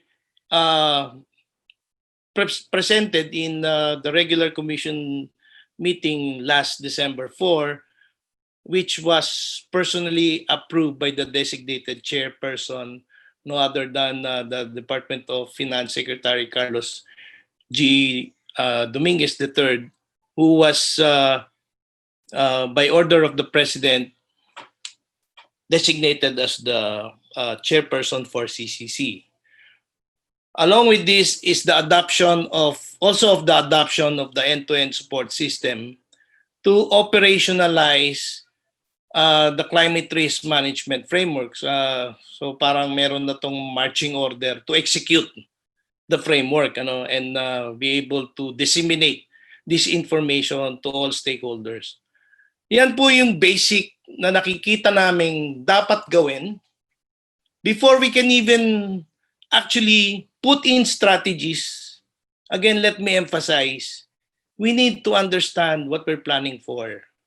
And that is what we come in, hopefully, to be able to incorporate those principles, or I would like to say, priority action that needs to be taken first is to be able to understand the danger. Not just for a single scenario, not just for a single hazard, but considering all probabilities that can happen to a certain locality. Not for the not just for provinces, but we have to be location specific. So may slide pa ba ako? Ayan na ang last slide. Thank you very much, and maraming salamat po. Maraming salamat, Com Noel. And most likely this means that The actual mainstreaming of climate change in local and sectoral plans will now go full blast, I suppose, Comnoel. Comnoel, don't forget to take a look at the chat box. I think the Vice President and the President of your fans club have congratulatory messages for you. Oo, nasa side screen ko. Okay. As usual, mga PR managers natin are among the participants. Maraming salamat sa inyo. Thank you, Comnoel.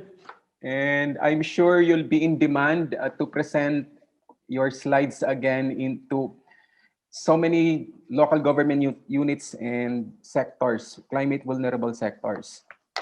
Yes, in the interest of time, medyo sinortcut ko ng konti, pero I can articulate it more if we have those talks that you would like to organize. So it's also part of the dissemination campaign of the commission as well. Very good, Commissioner. So we'll expect that. Okay, so for the next part of our program, we'll also be taking a look at disaster impacts in the Philippines and key actions needed. And of course, our speaker for that, I'm very, very proud to introduce Dr. Alfredo Mahar Francisco Lagmay. He's the Executive Director of the UP Resilience Institute and the NOAA Center. So our beloved Executive Director, Dr. Lagmay, is also the founder and chief visionary leader behind the fusion of the UPRI with NOAA. He has been a leading expert in the research of disaster risk reduction strategies, climate change actions, and natural hazards. Among the so many awards has already received, both local and international. One of these is his award as a 10 Outstanding Filipinos or TOEFL in 2013. So he is a geologist, scientist, and teacher by profession, but yet he is beloved by many for his insightful and even witty insights on studying hazards, climate change, and disaster mitigation and management. Ladies and gentlemen, I now give you our Executive Director, Dr. Mahar Lagmay. Hello. Hello. Good afternoon. I'd like Jude Agapito to please present the slides because I don't think I can share. Okay. Can you play the slideshow? Okay. I've been asked to present this talk about key actions that are needed to address the series of disasters that we've had, which because of climate change may be aggravated. Those are the projected impacts of global warming. Next slide, please. This is really an offshoot or an output or the output for numerous studies and research works that have been made investigating each and every disaster that has transpired over the span of almost 2 decades. We start from actually the Cherry Hills landslide, Typhoon Winnie, Typhoon Kidon, Ginsaugon landslide, Reming, Frank, Ondoy, Pedring Enkel, Sendong, Pablo, Yolanda, Urduha, Binta, Ompong, Senyang, Naga landslide, Usman, Rolly, and Ulysses, which are the most recent ones. Each and every disaster unfolds in a different way. And depending on how they unfold, if we do not anticipate those aspects that are important, we will be surprised. And if many people are surprised, we have a disaster with many loss of lives. Now, all of these studies have generated some insights, lessons on what mistakes were made, the reason why they are being identified or were identified is because it's not to do the blame game or point the finger at somebody to blame, but rather to learn the lessons, to learn the mistakes in order that we do not repeat them. That's the whole objective of doing this exercise. That's the whole objective of why we do research at the university. And here I'm going to present some of the key lessons that were learned from the different disasters that have plagued the country. Next slide, please. I start from the Ginsa-Ugon landslide. The reason why I want to start this with this disaster is because I cannot overemphasize the need for open data in disaster risk reduction. You might want to review the Sendai framework. There's mention about disaggregated data, scientific data being openly exchanged with other countries as well as with different people practicing disaster risk reduction. Here in this example, there was a need for data to be readily available. We knew that GPS data were available, which was millimeter scale in accuracy. When Ginsa-Ugon happened, there was a 2,000 strong team, search and rescue team trying to look for the Ginsa-Ugon town. Next slide, please. Next slide, please. Ginsa-Ugon town, which is that one in yellow, in the red plan form of the landslide. The town was buried under 30 meters of rubble. Please go back. Under 30 meters of rubble.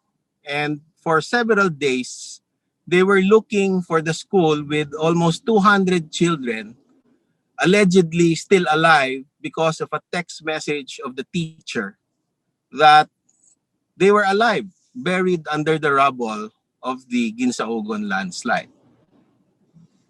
The requests were made for that GPS point, but because they were not readily accessible and openly available, we had to go through the bureaucratic process, request the data. The request was initially denied because we were from the academe and we were not from the mandated government agency. But nonetheless, after being persistent, the GPS point was provided, but only on the 6th day. And on the 6th day, I think it was too late because groundwater kept on rising because of continuous rains in that area. So this was a very, very harsh example of the need for open data that was not there. Data that was available, but denied from the people because they were not accessible. And that is why I think the Sendai framework emphasizes that open data for disaster risk reduction is extremely important. Next slide, please. Then there was the Riming Lahars. The lesson there was, well, now we know during Roli that rains could generate the lahars. We knew that before, but we didn't give warnings. During Riming, I don't remember of any warning that was made for massive lahars. But we knew that the lahars could happen. As early as in the 1980s, there were people working on lahars, but we did not expect that lahars could be that overwhelming. So meteorological hazards are connected with geological hazards. Next slide, please. And that in that example of Riming, can you press on it, please? Several times to get all of those places to appear. In all of those places, in Gunubatan, Kamalig, Daraga, Bonga, Padang, and Basud, dikes were breached upstream. Those people that were killed, communities that were affected by the lahars, were situated a couple of 100 meters away from the river. So, but the dikes actually breached upstream, and when they breached, the Lahars followed a different path, killing many people in those places. Next slide, please. Frank floods. What was the lesson there? The lesson was that floodplains are a natural part of the river. You can see very well from that picture, it's a meandering river, but because of the rampaging floods uh, reclaim the river, the floodplains which we claim as our own, but actually they are not. The lesson is make room for the river. There's technologies that allow us to identify those floodplains and where it could flood. And we try to avoid development in those areas. Infrastructure, the dikes, if we place them, would only transfer it to the problem to another place. And most of the time, it doesn't work, as what was experienced in Cagayan de Oro during Bintam. And once we are able to identify those places, move the people out of harm's way, out of the floodplains, and if there's any residual risk or hazard, then infrastructure is the option. Next slide, please. About 2 days ago, I made a presentation in Iloilo through Zoom, of course. And after giving a talk on the hazards preparedness, risk reduction efforts in the area, people told me from Iloilo that 37 out of 54 of the sensors deployed in NOAA by NOAA are not working anymore. I said to them that that is very, very important because sensors provided information to in turn provide hazard specific, area focused, and time bound warnings. Not getting these sensors to be operational is criminal. So I told them that they are supposed to get the people responsible to keep them alive, to keep them working, to maintain them, do the job of getting them operational. Because in the past, it averted many disasters, providing hazard-specific, area-focused, and time-bound warnings. And it saved, from what I hear from mayors, councilors, and many, many people, that it was instrumental in saving many lives. Next slide, please. Pedring and Kiel, what was the story here? What was the lesson? Please click on it. That's the Pampanga River. And during Pedring and Kiel, from about a 50-meter wide river, or maybe less, it swelled into a almost 8 to 10 kilometer river, as what you can see in that picture. Floods did not use the entire delta because of the dikes. There was a very big dike that was put there, saving the left side or the western side, Lubao and that part in Pampanga, in the western part. But in the Bulacan part, especially Candaba, the dikes were so useful, or so well engineered that it makes the hello that it made the floods accumulate in the eastern side of the dike. And was further clogged by fish ponds, preventing water to drain efficiently into Manila Bay. Next slide, please. Those are the fish ponds. They're about a story high, maybe more. And next slide, please. The pens, or what do you call this? The sides are about one floor high. Next slide, please. So you can see please press it. Okay, so that's the river path, and those are the fish ponds. And those fish ponds actually prevent the water from draining into Manila Bay efficiently. So there must be something that must be done to get more tributaries or distributaries rather in that delta uh, area, deltaic area, to drain water into Manila Bay. Next slide, please. Sendong floods. Cagayan de Oro was hit.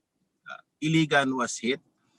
All municipalities of the Philippines, this is the lesson, are under threat from the impact of hydrometeorological hazards. Even Mindanao, which is the southernmost big island of the Philippines, is under threat. Make no mistake, it's not only Visayas, it's not only Luzon, but also Mindanao. Next slide, please. So these are the pictures of the devastation in Iligan. Next slide, please. Very massive floods. And then came Yolanda.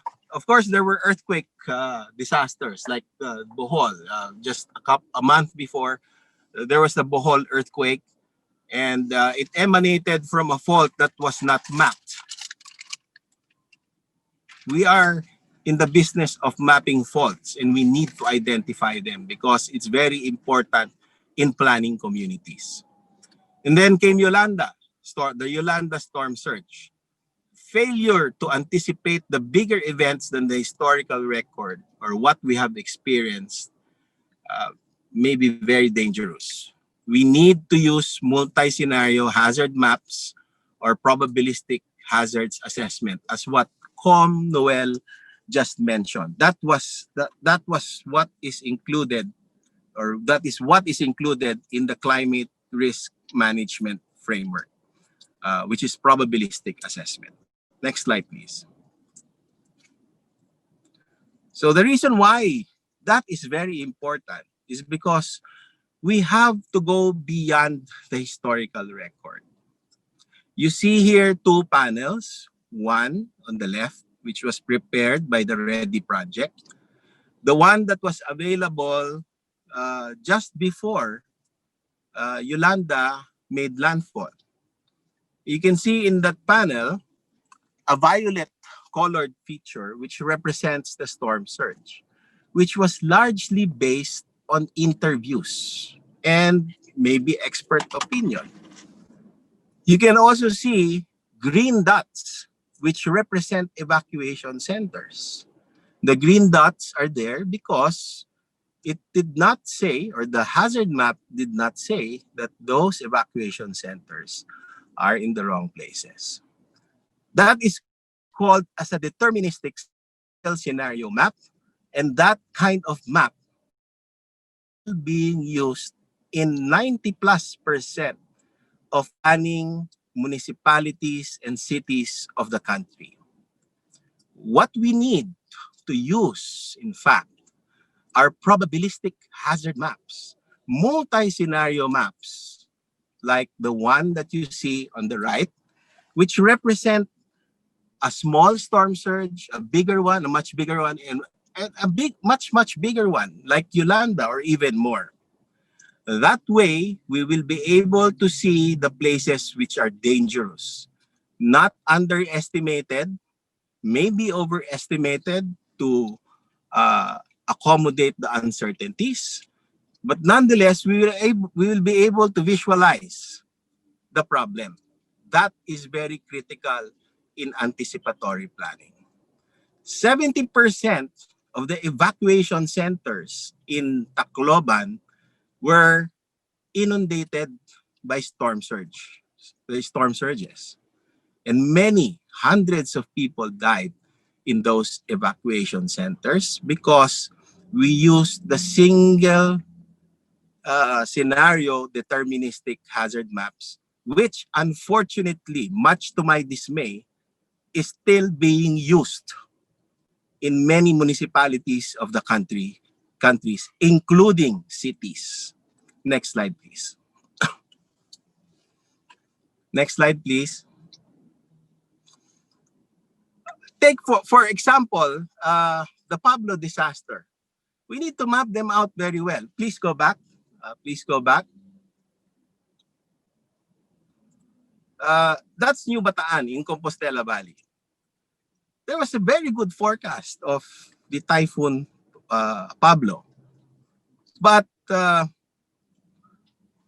you see, maps were not used well, or there were no maps that were probabilistic, and there were no maps that represented the real problem. So people in New Bataan, that place, that nice place that you see in the diagram, were evacuated and placed in an evacuation center in Barangay Andap, at the apex of the alluvial fan, where debris flows can happen. The people were glad to be evacuated, not knowing any better. Maybe they thought that that place was safe, but really, had they had good science behind the placement of the evacuation centers, the disaster may not have happened. Next slide, please. Next slide, please. Okay, can you press it? That's the river where they were evacuated. You see that settlement? Please press. After the debris flows, which is actually just a massive flood composed of 85% boulders and 15% water, they were overwhelmed. And you see in that picture, a big boulder, that's the characteristic of a debris flow deposit, which happens critically in the apex of alluvial fans. 2 to 3 meters below that man that's standing are 566 people who died because they were placed in that evacuation center, overwhelmed by debris flows. Next slide, please. Why were they put there? Because we used deterministic maps based on the historical record and based on anecdotal accounts of people. You see that Barangay Andap, in the hazard map, it said low susceptibility to landslide.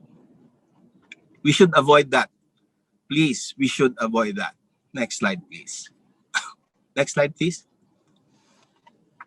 Just to anchor the point, I show here another historical based worst case scenario of what the people can remember. The yellow stands for low landslide susceptibility. The green stands for moderate flood susceptibility. Violet stands for high flood susceptibility.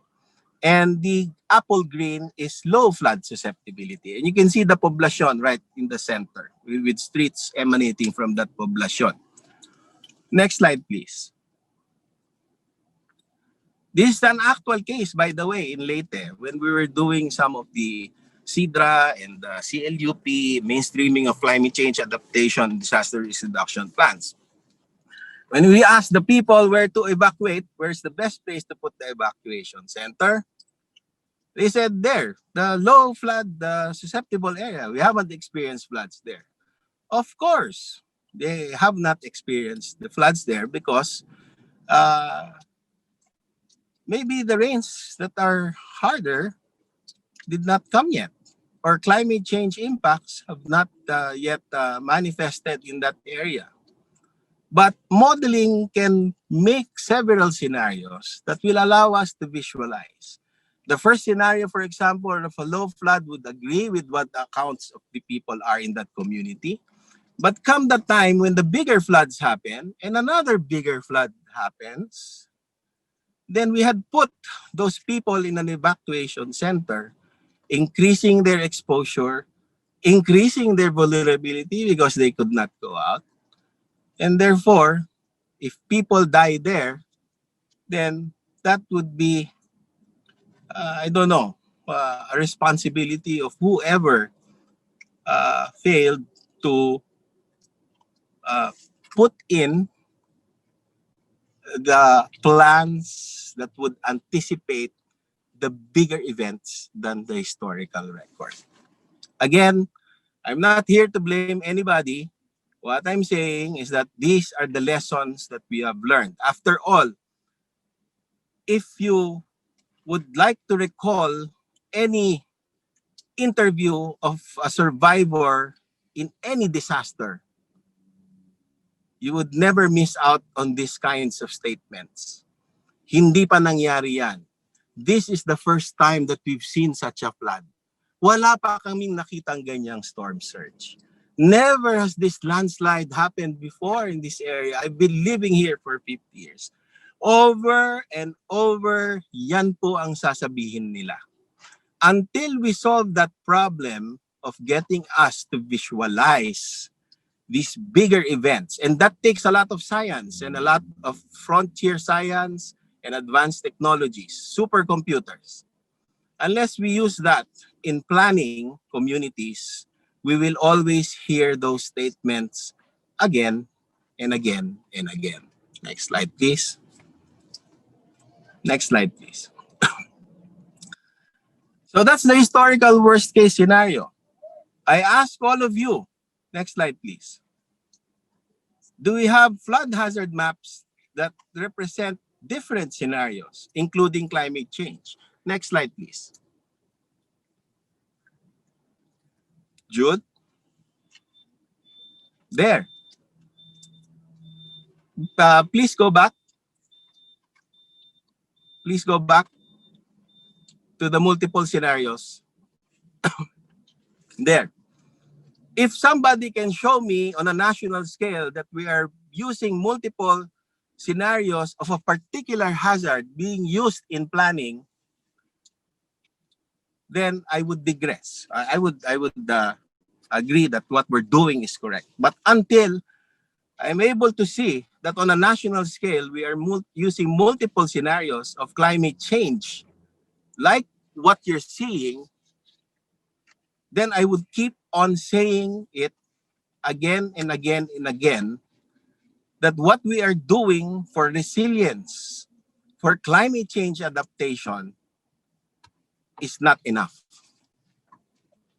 We need multi-scenario maps, climate change scenario maps incorporated in the plans of each and every city and municipality. Next slide, please.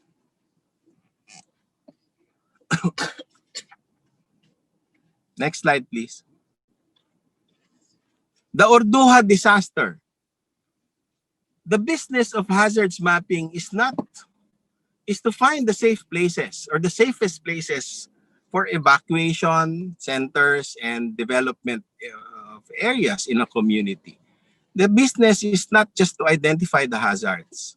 So here in the Orduha example, which killed many people in Biliran, you can see that had they moved only a couple of meters from those places, then they could have avoided those landslides. Just a couple of 100 meters. After all, the typhoon does not happen every day. They happen probably 9 times a year and don't last that long. So you can just evacuate in places that are safe near within that community, and then go back to their homes, perhaps during safer times. Next slide, please. The Vinta disaster. This is another case. The map showed that that barangay could be overwhelmed by floods, debris flows. They could have easily moved when there was a storm passing through Mindanao, Binta, just probably 100 meters north. The lesson here is that we need to identify the safe places for evacuation and sites of future development using maps that identify those areas. Next slide, please. Indeed, those maps were there, but they were not used because they were not in the national program. They were hit by debris flows, similar to what happened in Pablo in 2012. And according to this, 32 people died, 30 verified, with 13 missing individuals. Those deaths were unnecessary because the maps were there. Next slide, please. Next slide, please. The Ompong disaster.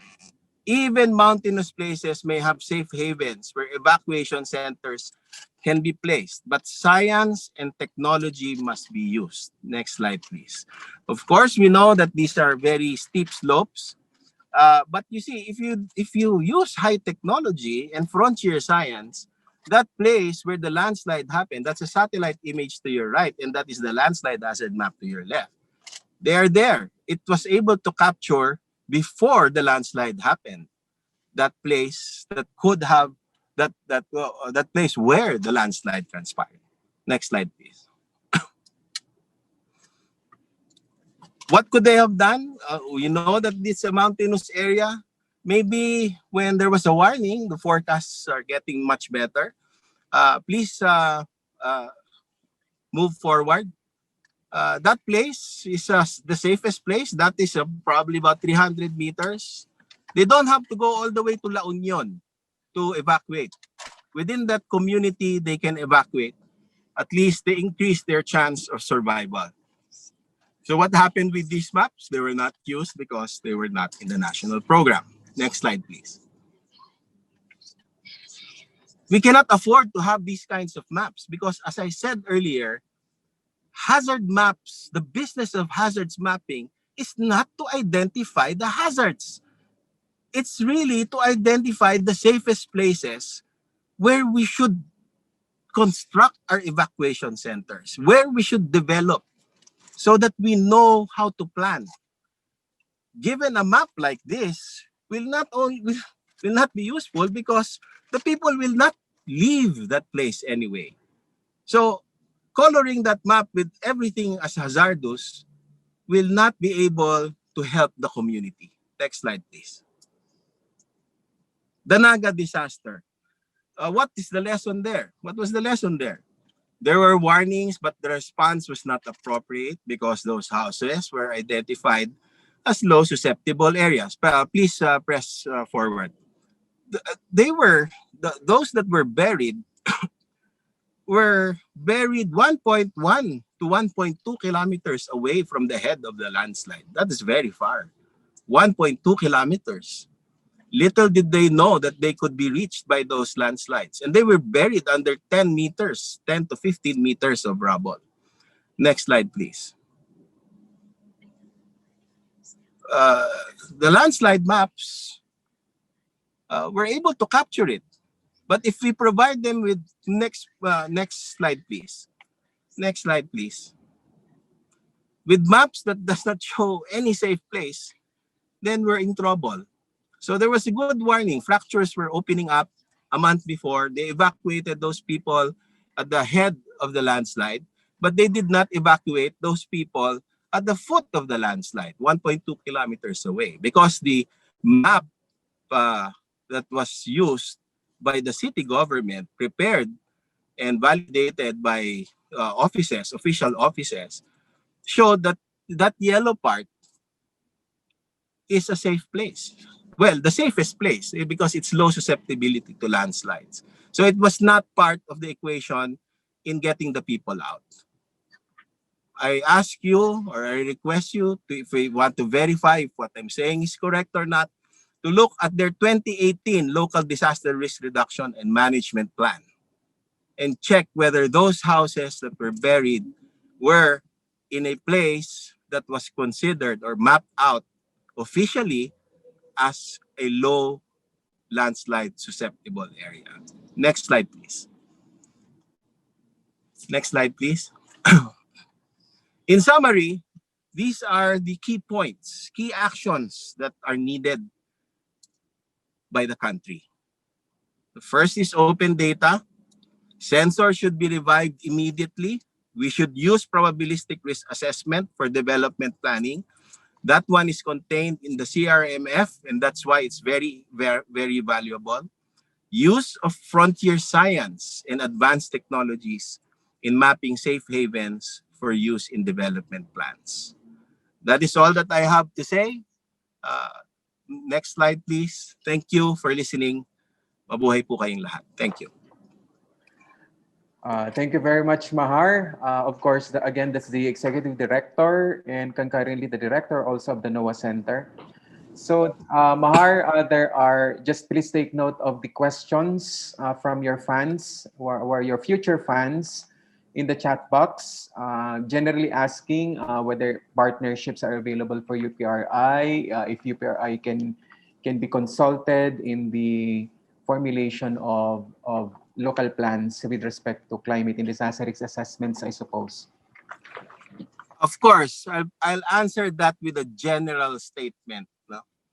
Our problem about disasters and climate change, they're so huge that no single institution or group of institutions can handle them. All efforts that can contribute to disaster risk reduction and building of resilience of communities in the Philippines are welcome. Of course, we would like to collaborate.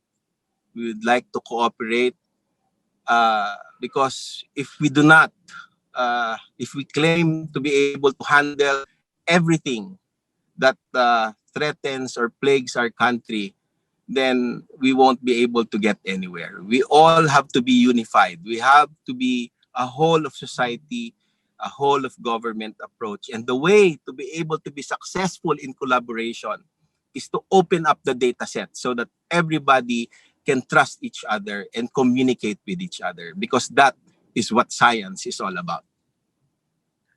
Very well said, Mahar. And in fact, you might want to say and to tell everybody that NOAA maps are available at which site, Mahar, pursuant to your advocacy about open data. Yeah, you can follow my Twitter account. I'm nababaha. I put it there. But just in case you don't want to follow the Twitter account, it can be found in noaa.up.edu.ph for the storm surge maps for the entire Philippines, landslide high resolution maps for the entire Philippines.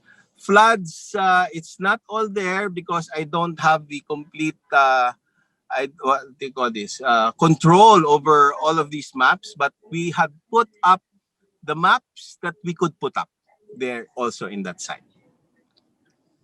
It's Thank you, available in Mahar. shape files and Mhm. KMZ. You can use it. It's interoperable, available for bulk download, no conditions asked, and it's machine readable.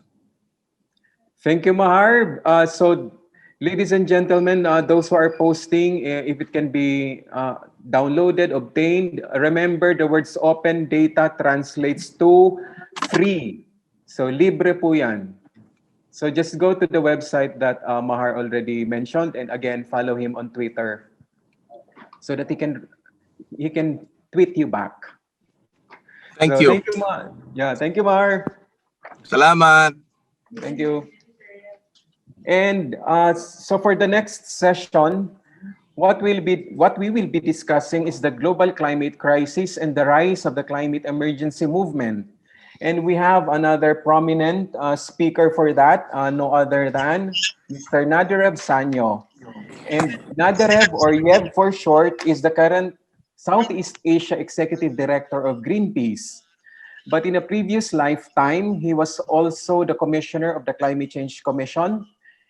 Yeb is an environmentalist, climate activist, and climate justice advocate. He also worked previously as the chief negotiator for the UN Framework Convention on Climate Change and as director for Climate Change Program of the World Wildlife Fund.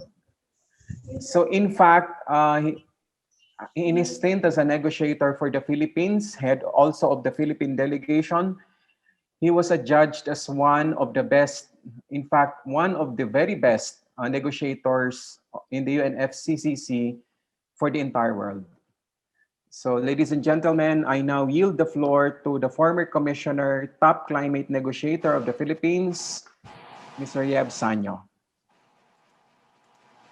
Thank you very much, Dennis, and for revisiting my my past life, but also for that gracious introduction. Maraming salamat and magandang araw po sa inyong lahat. I wanna greet everybody a meaningful International Human Rights Day. At mahalaga po yan because the climate crisis is a crisis related to our enjoyment of human rights. So my task today before you is to walk you through the notion around climate emergency, what has been happening around this, where are we now in terms of the movement, and it emanates from a question on that you see on the screen: Are we in danger?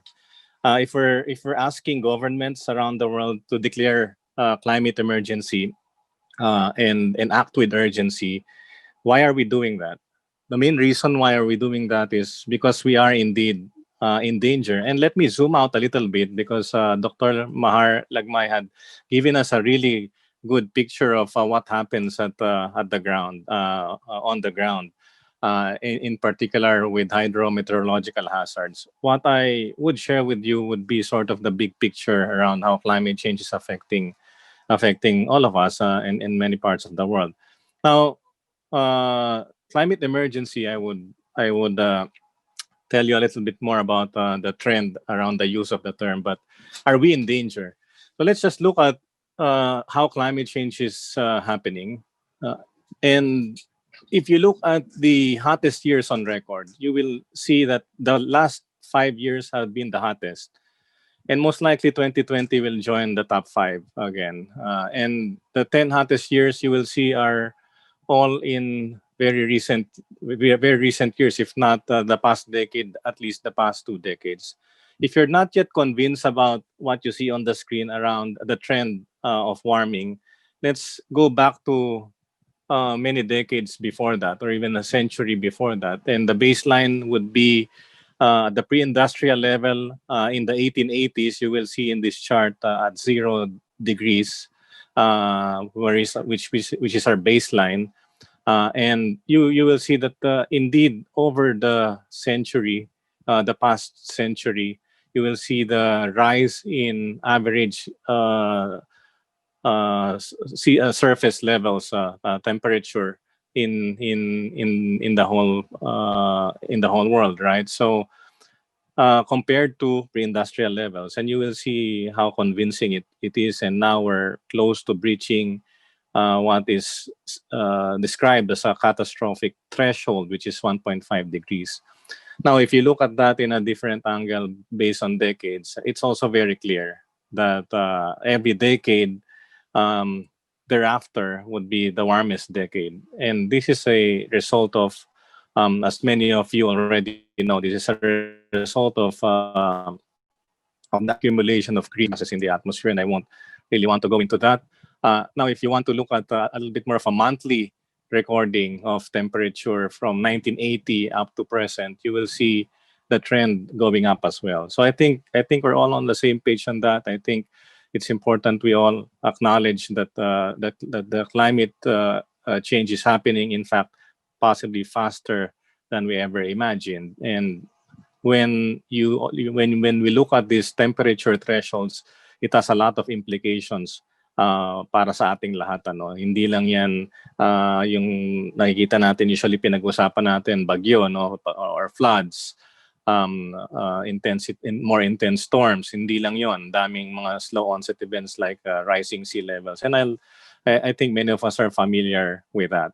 Now, when it comes to the question of how close are we to 1.5 degrees, we're quite very close already. In 2017, we already breached the 1 degree warming from the baseline of the 1880s. Now, we probably are very much in a trajectory towards 1.5 because as you will see in another slide later on, I will explain that all of the international commitments that are in place right now are not going to keep us below 1.5. So what makes this an emergency? Interestingly, in 2019, the Oxford Dictionaries declared climate emergency, even if it's 2 words, as the word of the year. And this is in contrast with the previous labels we use for climate change. So we used to call it climate change, climate crisis, and other less alarming words, but now we call it a climate emergency, and it's defined as a situation in which urgent action is required to reduce or halt climate change and avoid potentially irreversible environmental damage resulting from it.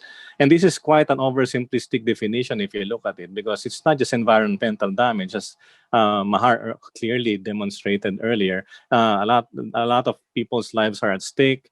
People's livelihoods are affected profoundly, and an emergency is also a situation where there is an urgent action required to address that situation or address that danger, but but that urgent action that is required has not been done or is not adequate. And malinaw na when we talk about climate change, all of the actions, all of the international commitments that have been put forward do not even go near to that urgent action and that adequate urgent action to address the danger. And therefore, we can truly say we are in danger. A lot of people will probably ask, how do we actually attribute specific single weather events, extreme weather events to climate change? The science is a lot more clearer now in terms of attribution. While obviously typhoons have been with us since time immemorial, um, the intensity of these storms are increasing. And but what Dr. Lakmay had also emphasized, it's not just the intensity of the storms, how we use the land, how we understand the risks, how we understand the hazards in particular areas, also dictate the kind of impacts that we experience, the number of casualties, the economic effect on of disasters. But it is very clear as well with the scientific community that the warming of the planet and the disruption of the climate is changing weather patterns, is changing rainfall patterns very severely, and also sort of loading the dice. We call it loading the dice because the oceans are warmer, and that is very influential in terms of how typhoons develop or strong storms develop. And the sea level also is rising, not gradually, apparently, a lot faster than we ever anticipated. So scientists have been telling themselves, probably knocking their on their heads and telling themselves, maybe we have underestimated the impacts of climate change. And now what we're seeing is it's accelerating, bringing us all dangerously close to what is called the point of no return, or yung tinatawag na tipping points. And the problem with tipping points is if you go beyond that tipping point, it's hard to reverse that. Oh, I was talking earlier about whether we're in danger. The other side of it, in terms of discussion, is not just what we're feeling. Di lang naman yan yung mga disasters na nararanasan natin, especially for us in vulnerable countries. It's also the level of action, level of ambition that's being done to actually address that, address the entire problem of climate change, to stabilize the greenhouse gas concentrations in the atmosphere. The Paris Agreement, if you've been following the developments around how countries are responding to this problem, the Paris Agreement has been acclaimed as our best shot at averting this crisis. However, if you look at this screen, the actions that have been committed under the Paris Agreement lead us towards a 3 degrees warmer world. That is more than double of where we are now. And the Paris Agreement upper limit goal, which is the absolute limit that we don't want to go beyond, is 2 degrees. But even at the 1.5 scenario, there is already that significant impact that's been projected with the 1.5 scenario. So I'm not going to elaborate too much on this, but when we breach 2 degrees, it's extremely dangerous boundary. And 3 degrees is kind of unimaginable, really. And I also always cringe and feel sad when I see those pictures that Mahar showed earlier, because those are just previews of what will happen in the future if climate change is not addressed the way it should be addressed. So the other important aspect of understanding why we are in an emergency is, so I talked about the impacts, I talked about a bit about the Paris Agreement, the policies in place, and whether it's sufficient. The other side of it is, of course, what's happening that creates feedback loops. When the forests are burning, you're actually releasing a lot of CO2. A lot of CO2 being released means we're aggravating the problem much faster, and it's compounding over the present risks that we already have. And then when we talk about this whole emergency, it's also the lack of action to actually stay within what is called the carbon budget that remains for us. If you look at this hourglass, we've already used about 2 trillion metric tons of CO2 since the 1870s, and we only have a remainder of 1.2 trillion metric tons. That's at the upper chamber of this hourglass. And we will run out of this soon enough. By 2050, we will run out of this budget at the rate we're going. So the world needs a massive effort to slow down the use of this carbon budget, and to be very fair about the use of it. This should be given, this kind of space should be given to those countries that are still trying to develop, like our country, no. Yan yung problema natin dito dun sa triple whammy na to. So nararamdaman na natin impacts, the policies and the political solutions are not sufficient, and the carbon budget is getting used up so quickly, no. So mauubos yan in 30 years. So by 2050, we would have used up all of this. And that's just really around the corner, especially if we look at the young people who are with us today, or who are continuously clamoring for change. And speaking of clamor, let me now go to ano ba yung panawagan? Ano yung panawagan ng climate emergency movement?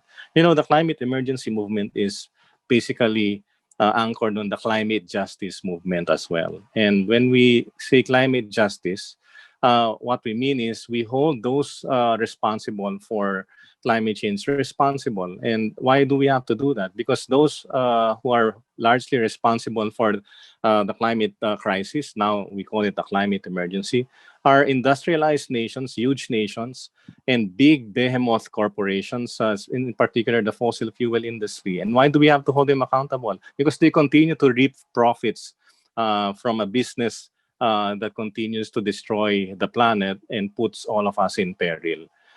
Isa pa sa messaging dito, and the part of the narrative, this is about the future. This is about intergenerational justice. If we cannot leave our next generation a planet that would be able to sustain their generation, that is on our conscience. And the only generation that can truly avert this crisis is our generation. Yan yung problema dyan. And so we have gotten a lot of inspiration from young people, and one of the most iconic stories that we have ever been blessed with is the story of Greta Thunberg. Of course, you all probably know her, and she's emblematic of the clamor, the call for governments to take this problem seriously, and she has inspired millions of young people, if not billions, to also join this clamor, to join this movement, for everybody to stand behind the science, to recognize the problem and take it seriously, and pressure politicians, pressure governments as well to take adequate, ambitious actions to prevent all of the harm, and also to help us avert a crisis that we already have. Another important ingredient in the conversation on climate emergency is how to ensure that we hold the big corporates accountable, because we can never move forward in achieving climate justice, but also we will never be able to reverse the wheels of the dirty economy if we do not hold the dirty fossil fuel industry accountable for what they've done, and if they do not change their business moving forward in the future. So that this is a very important aspect of that. Kaya ang panawagan sa climate emergency, hindi lang declaration ng climate emergency, but also to ensure that all aspects of society, all aspects of the economy in particular, do not further aggravate the climate emergency. Kaya importante po itong panawagan natin na lumipat tayo, mag-shift na tayo, and massive transformation yung kailangan in order for us to avert the crisis and to get ourselves out of this emergency. And again, as part of this, a lot of communities around the world has started to rise up and stand up dahil nakita nyo nga hindi enough yung international political regime to address the problem. The specific actions from sovereign nations are not enough. We have witnessed a groundswell of court cases, of creative legal actions happening, filed and lodged by grassroots communities to hold the biggest polluters accountable. Importante po yan na part ng conversation on the climate emergency. So, and when we talk about holding to account those who are most responsible, simple lang kasi yung story. Those who are least responsible for it, katulad ng mga natatabunan ng mga landslide, natatabunan, na binabaha, nawawala ng mga kamag-anak, mahal sa buhay. Lahat po yan ay napakaliit ng kinalaman natin or contribution natin dito sa climate emergency, no, in terms of the emissions in greenhouse gas emissions in the atmosphere.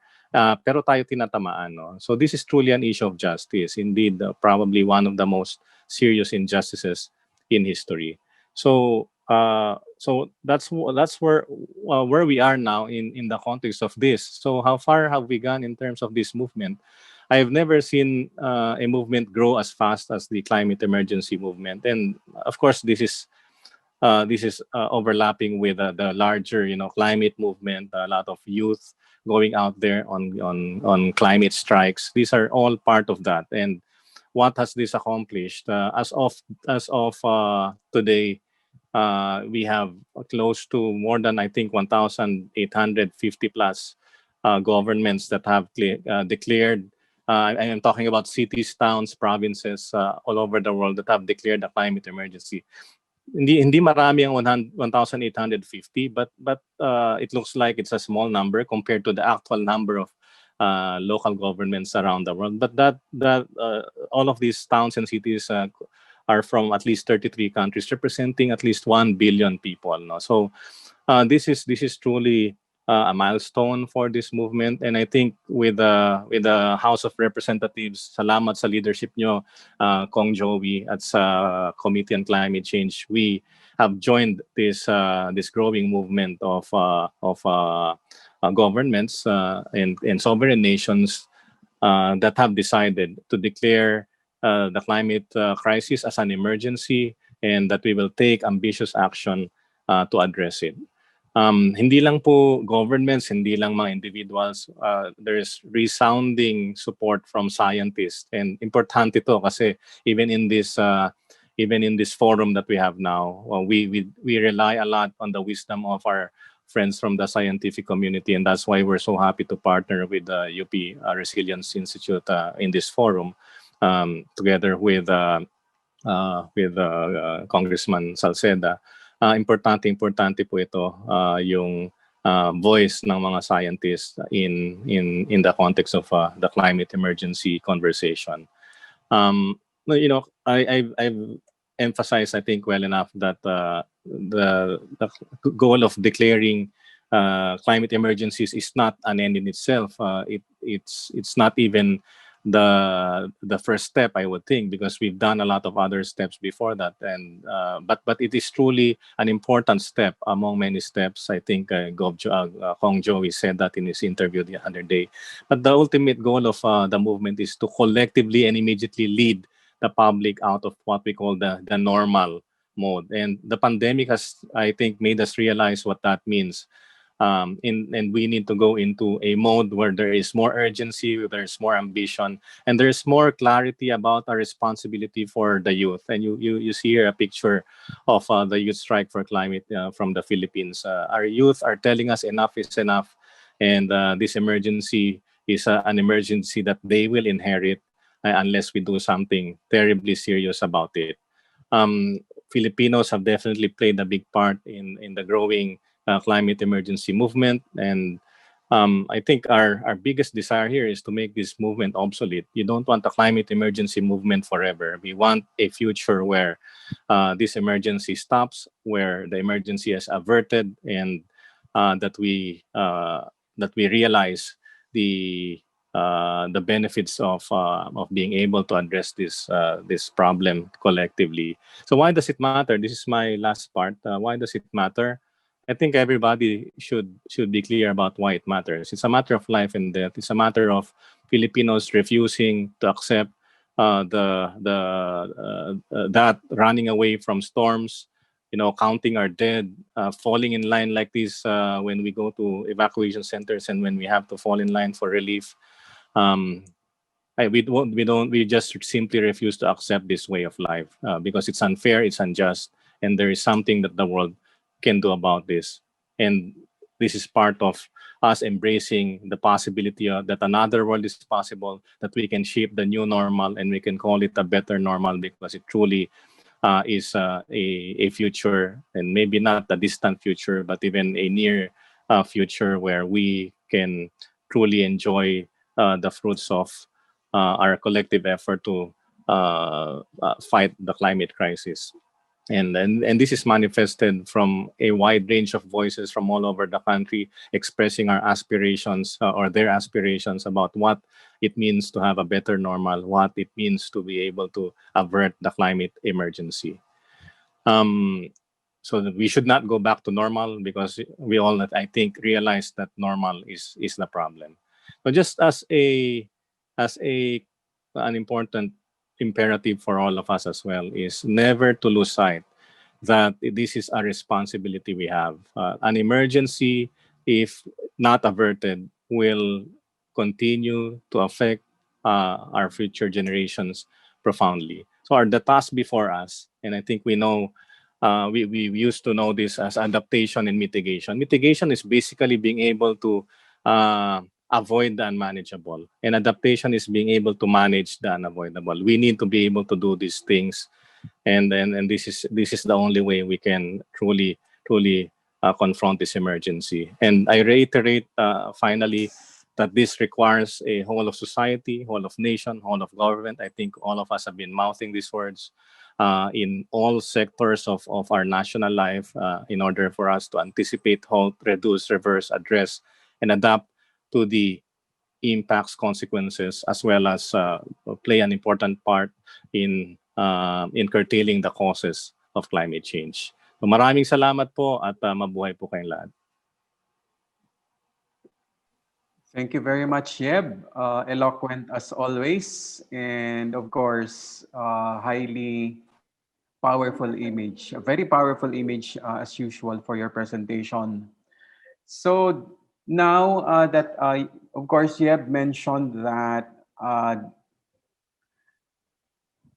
the youth have already been going into the forefront of the climate change emergency movement. Now we'll go to, I think Rodney is still part of the youth. Rodney, you may admit that if you want. But our next speaker will be speaking on the challenge for CSOs in the time of climate emergency. And as mentioned, it's Mr. Rodney Galicia. He's currently the national convener of Action Klima. Rodney is right now presents himself, of course, as an environmentalist, human rights activist, an advocate for climate justice, also diversity conservation, conservation and conflict management for natural resources. Rodney obtained his bachelor's degree in philosophy and classical studies from the Faculty of Ecclesiastical Studies at the University of Santo Tomas. Rodney, you have the floor. Hi, thank you, Dennis, and thank you for the people around. I'm here in Sibuyan Island in the province of Romblon. And again, but first I would like to recognize the indigenous peoples of this country for still sustaining balance in this planet. And at the same time, the young people who have been fighting for climate justice and been calling for a climate emergency declaration. But let me share my slide first. Sa ating lahat. At sa palagay ko, sa 15 minutes na ito ay magkakaroon tayo ng magandang usapan at magandang palihan at palitan ng kuro-kuro. So let me share my slide. So, yun nga, challenge, hamon ng mga civil society organizations sa oras, I would not say oras, ano, o sa panahon ng climate emergency.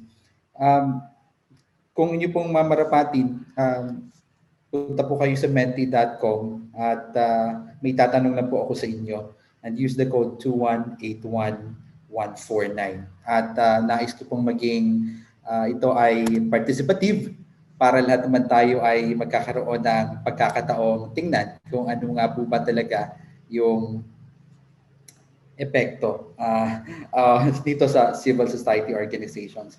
So ang tanong po doon ay, in a word or two, what do you think are the challenges for CSOs in the time of climate emergency?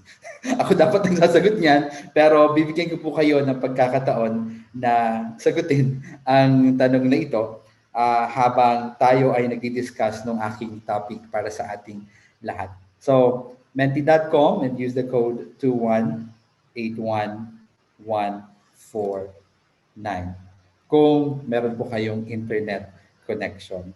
At itutuloy ko po ang aking pag-share sa ating lahat. So ayan po 2181149 menti.com. Mamaya po ay ating titignan yung inyong kasagutan at kung ano yung mas matingkad na darating. So habang nagdi-discuss tayo, habang tayo ay nag-sharing, sagutan niyo lamang po ang tanong. 2181149 menti.com. Challenge. Maraming klaseng challenge, pero sa time ng climate emergency, naku, alam na alam ito ng mga kabataan. Unang-una, sasabihin ng mga kabataan, ay naku, dahil kami ay nag-express ng aming mga hinanaing, ng aming nais sabihin, ng aming mga demands, kami ay nare-red tag. Siguro mamaya pagkatapos ng palihan na ito, makikita natin kung ano talaga yung lagom ng challenges na ito. Civil society organization, sino-sino po ba ito? Well, ang sabi ng iba, kung hindi kakayanin ng pamahalaan na tugunan yung mga pangangailangan ng ating mga mamamayan, naandyan yung mga civil society organizations. At minsan din, kung may nakitang hindi kaaya-aya at karapat-dapat, naandyan din yung mga CSOs upang i-expose ang mga ito. At pagkatapos niyan ay i-oppose yung mga bagay-bagay at hindi lamang ma-depose ano yung mga kinaukulan, ngunit nagpo-propose at nagbibigay ng alternatives at nagbibigay ng solusyon. At yan po yung role nating mga civil society organizations. At minsan, dahil sa ating pag-oppose o kaya sa ating pagpapahindi doon sa mga programang hindi kaaya-aya sa ating balanse ng ating planeta, tayo ay pinatatahimik o kaya tayo ay tinatakot. Tulad po siguro ng ating planeta na naandyan na, hindi ko po alam, pero for the last how many years na experience ng ating mga civil society organizations, kumbaga parang, kayo na lang gumawa niyan, wala kayong tiwala sa pamahalaan, pero naandyan yung civil society organizations dahil may democratic space tayo, binigyan ng ating constitution, binigyan ng pagkakataon ng local government code na makipag-engage. Kaya mayroon po tayong democratic spaces sa iba't ibang level na makikitungo sa ating pamahalaan.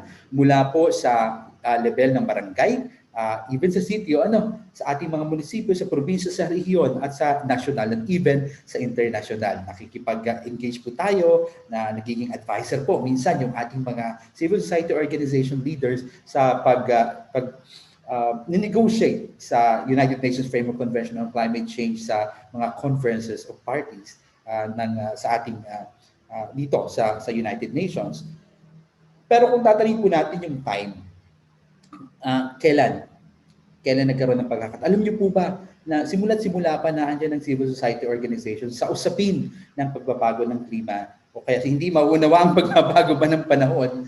Simula pa noong negotiation, simula pa noong Rio, noong 1992, hanggang magpasa hanggang ngayon. Ngunit alam niyo po ba, dahil sa tagal na panahon na iyon, nagkaroon ng siguro 3 years or 2 years ago, dahil na-limit yung pag-negotiate, yung participate natin doon sa mga international na pag-uusap tungkol sa pag-assert natin ng climate justice, ng ating mga karapatan, ng national interest.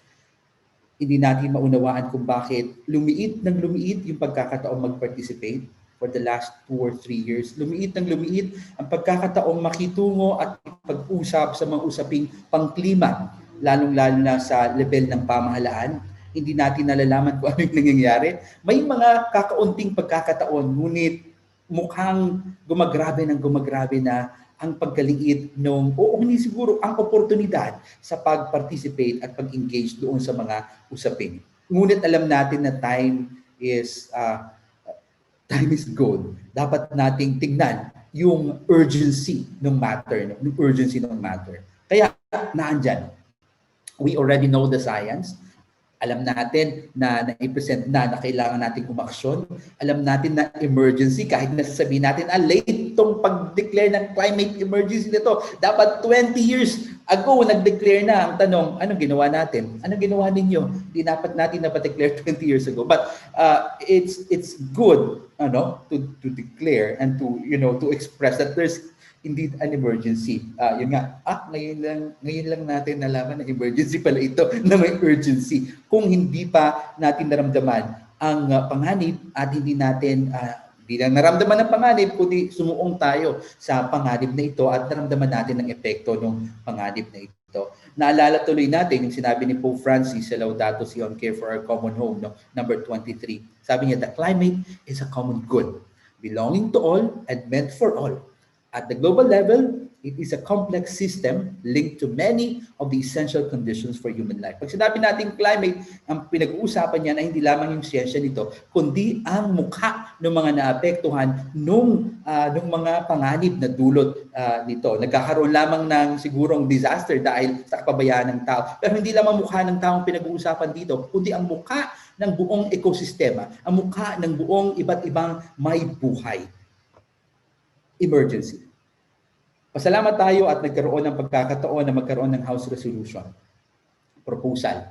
Alam natin nagkaroon ng proposal si Congressman Chato, Congressman Legarda, at syempre meron ding resolution na inihain si Congressman Salceda. At nagpapasalamat tayo dahil yun nga, kahit matagal na dapat ay formalisa ito sa ating Kongreso. At ito po ay aking isi-share at babahagi kung ano ang tingin ng civil society doon sa climate emergency. Yung Action Klima po ay binubuo ng mahigit 40 mga organisasyon at mga networks sa buong Pilipinas, mula po sa kaliit-liitang mga people's organization, mga national organizations and network, at even yung partner natin ng mga international non-government organization. At sa palagay po namin ay dapat magkaroon ng just transition. Anong just and fair transition? Sabi nga nila, hindi yan magic. Pero dapat mag-uusap-usap kung ano ba itong makatarungang transition nito ng Philippine energy sector. Kasama na doon ang phase-out ng coal-fired power plants at pagpapaulad ng ating renewable energy sources and systems. Pangalawa po dyan ay dapat magkaroon ng iba't ibang kaparaanan para magkaroon ng mas maraming investment, negosyo, and other modes of finance for sustainable energy at the national and local level. Hindi lamang national, dapat local. May mga microgrids tayo, may mga energy sources na pinamahalaan ng mga tao mismo, ng mga mamamayan, and to spur more divestment commitments by financial institutions and other organizations in the Philippines, and reduce. Dapat sa Kongreso magkaroon ng legislation o ng policy. Dapat na mag-reduce ang subsidy, ang tulong and other benefits sa mga coal companies at iba mga fossil fuels with operations in the Philippines. And impose mas stricto na mga standards, lalong-lalo yung ating air quality standard dapat ay baguhin na at taasan to further reduce our GHG emissions and maiwasan ang mahal na sa socio-economic losses natin. At ay alam po natin, at para talagang matibay ang commitment ng House of Representatives, dapat ang House of Representatives i-recognize doon sa climate emergency na ang findings ng National Inquiry on Climate Change ng Commission on Human Rights. At alam naman natin na lalabas yan formally sana sa ngayong taon. Ang LGUs naman po, because at the end of the day, sila at gagawa ng mga kaparaanan nito nung nasa National Climate Change Action Plan, magkakaroon sila ng Local Climate Change Action Plan. LGUs must be further empowered to address the impacts of man-made climate change through adequate financial and technical assistance. alam natin na baka magkaroon ng dagdag na na pondo dahil dun sa kaso sa Supreme Court. Bibigyan sila mas malaking porsyento sa ira nila, And consistent with yung mga financial and technical assistance nito ay dapat consistent doon sa science-based and whole of society approach. At sana naman, kahit na doon sa mga pag-formulate ng mga posisyon ng ating pamahalaan na sinasubmit sa United Nations Framework Convention on Climate Change, dapat alam ito ng ating mga LGUs, ng ating mga mamamayan bago ito isubmit. Na tayo magsasubmit ng commitment na hindi naman alam ng madlang people. Ito po, ang spaces po for local multi-stakeholder representation. At ang aktibong partisipasyon, pakikitungo, pakikipag-working together sa entire decision-making process. Mukhang nagkakaroon po ng problema dito. At ang civil society organizations po, kahit na naandyan pa rin tayo nagkipag-ugnayan, pero hindi ito nasa-strengthen. Dahil ang ibig po na sabihin ng active participation, mula sa planning pa lang hanggang sa monitoring, review, and validation. Hindi lang natapos na ang draft ng isang dokumento, doon na lang magkakaroon ng konsultasyon. At hindi natin alam kung yung insights, opinion ng civil society ay may include doon sa isang final na dokumento. At syempre po, yung higher allocation of resources for climate change-related research and development.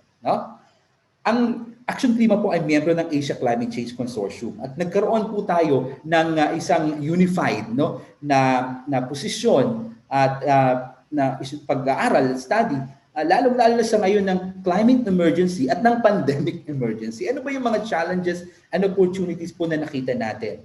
Ang nakita po natin, yung poverty, yung kahirapan at inequality ay mas kapag-create, kapag-dilika ng mas grabing vulnerability to disasters of different natures.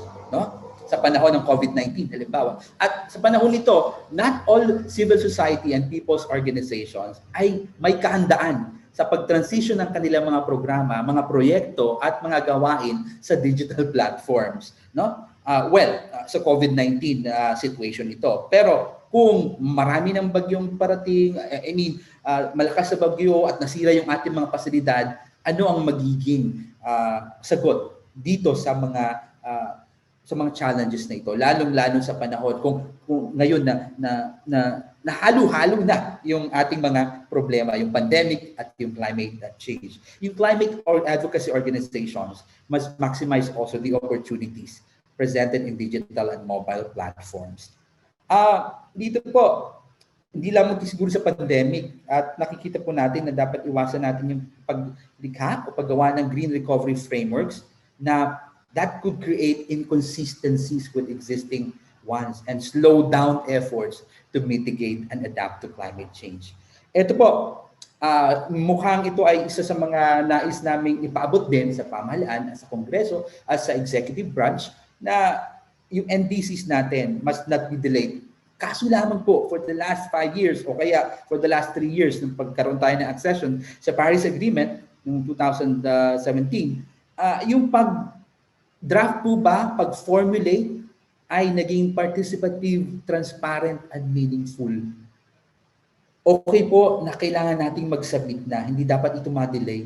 Ngunit, yun nga po, nakikiusap kami, o hindi siguro demand kami ng transparency. Papaano po ito? Papaano po namin malalaman kung magsasabit na po tayo ng nationally determined contributions, yung mga regional development councils po, hindi alam kung ano ito. Nakaupo po ako sa Mimaropa Regional Development Council. Sa core indicators ng Sustainable Development Goals ng NEDA at doon sa Philippine Statistics Authority, yung NDC ay wala doon sa core indicators ng SDG, sa SDG number 13. So medyo meron po tayong mas maraming gagawin dito at yung CSO po ay lagi-laging nag-o-offer ng tulong. Ang CSO po, nandiyan din yung academy, nandiyan yung mga experts din, mga scientists, nandiyan yung mga people's organizations natin na sila mismo yung nakakaranas at marami tayong natututunan. Yung mga indigenous peoples natin na matututo din tayo sa kanilang mga gawain. Ano yung ways forward? Nature-based solution. Naalala ko sinabi ni Ma'am Ellen Baso, nature-based solutions must be mainstream into all aspects. And vulnerability of sectors most prone to climate change impacts would increase as the COVID-19 pandemic would result in restructured economies. Kailangan nating tingnan yan. Climate action again at the local level faces more stresses due to the pandemic. And adding to issues such as mismatches between malaking challenge po ito between institutional responsibilities and capacities, difficulties in accessing available funds, and other modalities of support. And syempre, yung complexity, yung kahirapan, yung medyo mahirap maunawaan na interactions between economic, environmental, political, and social factors naka-apekto sa climate change from the global to local levels, there remains largely unexplored areas in research and development. Kaya yung UPRI at ibang mga ating mga partners sa academe ay makatutulong. Ang DOST na andyan, may R&D, thrust ang DOST, especially on the impacts of slow onset events on long-term food, water, and human security. At the end, resiliency. Kanina sinabi na magkakaproblema nga tayo. Ano nga ba itong resiliency na ito? Pero yung UNDR, yung ISDR, malinaw yung definition kung anong resiliency. Ability of a system, society exposed to hazards, etc., recover from the effects of the hazard in a timely and efficient manner, including through the preservation and restoration of its essential basic structures and functions. Pero paano nga ba ito maunawaan ng ating mga kababayan?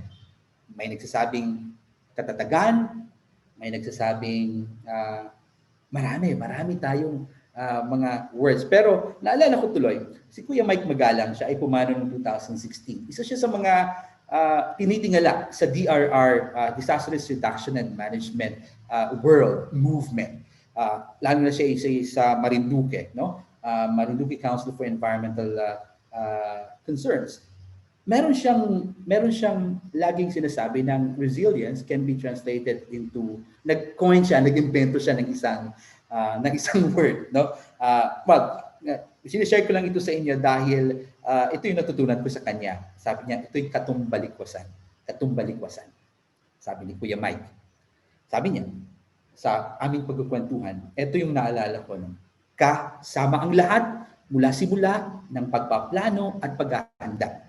Ang iba'y maaaring natumba o matutumba. Ang iba na may tumutulong sa pagbangon upang mapanumbalik ang isang mas ligtas at masaganang buhay. Sabay-sabay ang pagbalikwas sa gitna ng unos, sa pagharap sa anumang panganib, sa pag-iwas sa mga kamalian ng nakaraan at wakasan ang kakulangan at kawalan ng pagkatuto sa karanasan ng may tamang kaalaman at akmang kahandaan. Katumbalikwasan. In closing, ano nga ba dapat yung magiging path natin? Nalala ko again, bilang tribute sa isa nating mga tinitingala din. Nakasama natin siya sa COP22 sa Morocco. Sabi ni Ma'am Gina, we need to have the courage to change the way we do things. We cannot and must not build an economy based on suffering. Ano nga ba yung challenge? Ito po ang challenge sa CSOs. Maraming ginagawa, nakikitungo, nag-i-engage. Ngunit at the end of the day, opportunities to occupy democratic space are shrinking. This is a big challenge for the government, for the Climate Change Commission. Climate emergency for us. Climate debt must be settled. Climate justice must be served. Genuine climate action ang kailangan natin para sa lahat. At let me share with you the results of our survey. So, eto po, in a word or two, what do you think are the challenges for CSOs in time of funding, coordination, funding, capitalism, bureaucracy, corruption, unheard that funding. We need climate finance to fund our adaptation and mitigation options. Ito lamang po. Maraming salamat and good morning for tomorrow. Maraming salamat, Rodney, sa iyong mga matalinghagang panambitan na malamang kikintal sa marami sa ating mga isipan. Now, for the penultimate session, we'll be proceeding to our topic for now is on international negotiations in the climate crisis. And we have an iconic negotiator, of course, for the Philippines for so long. That's Attorney Antonio G.M. Lavinia. He's presently the acting executive director of the Manila Observatory. He's also a professorial lecturer of the University of the Philippines College of Law and a lot of other law schools, of course, Dean. So, ladies and gentlemen, I now give the floor to the very eminent constitutionalist, also a mentor to so many climate negotiators of the Philippines, Dean Tony Lavinia. Good afternoon po. Magandang hapon sa inyo lahat. I'll keep to my 15 minutes. Alam ko na we've been doing this since 1 p.m. pa. But I think it's also important to always remember that climate is a global problem. I mean, it can't be solved in the Philippines. It can't be solved by lifestyle changes by a few people or even by many people. I mean, but I actually want to emphasize lessons learned from the past as a way of moving forward in the future. I have been talking a lot, and I've actually written a paper on a long paper on 30 years of negotiating the Climate Change Convention and the lessons I have learned and the lessons we could apply moving forward. It's a paper commissioned by the World Resources Institute, and I have actually been delivering these papers in many places. I'll give you a short version of that. But just to say, I feel very hopeful and confident that more than any time in the last 30 years, and I've been involved in climate change since 1990, even earlier, I would say 88, 89, even before the convention was negotiated, and I followed that and have participated as Dennis has pointed out. I mean, through many, too many years and following different roles. But I've never felt so optimistic and so hopeful. This time it's strange because I also agree with everything that you have said, that we are reaching a point of no return. Very, very terrible things that could happen because of our failure, but precisely also because of that, the window of opportunity to fix the problem in the next 10 years never been bigger. And that's really one of the problems, because in the past we've always said, well, we have 20 years, we have 50 years. When actually, literally, when I started 1990, I did my homework in the science. Really, very proud of really just immersing as a lawyer, because lawyers don't really do a lot of science. But I really immersed myself in the science, because the legal principle I was trying to understand then was, how do you regulate in the middle of uncertainty? And in 1990, that in fact would be the consensus, that we have 50, 60 years to fix this problem. We were of course wrong, right? I mean, that in fact that the time frame was much shorter. And now I hope I'm not wrong when I say that we have 5 to 10 years to fix the problem, which means we actually have to start now. The problem is when you say we have 30 years or 40 years to solve the problem, you won't start right away. It's too far away. And especially political decision makers won't make that decision and in what they see. So anyway, I have a few slides, 5 slides. Can I have the slides now, please? I sent it earlier, if it can be shown, based on the paper that I wrote, and but I'm just highlighting a few things. Kasi hindi pwede mag-share ng screen, di ba? Pwede ba paano pwede ako mag-screen na? Hindi ata. Okay, there it is. Thank you. So when I go to the first screen first slide, please. When I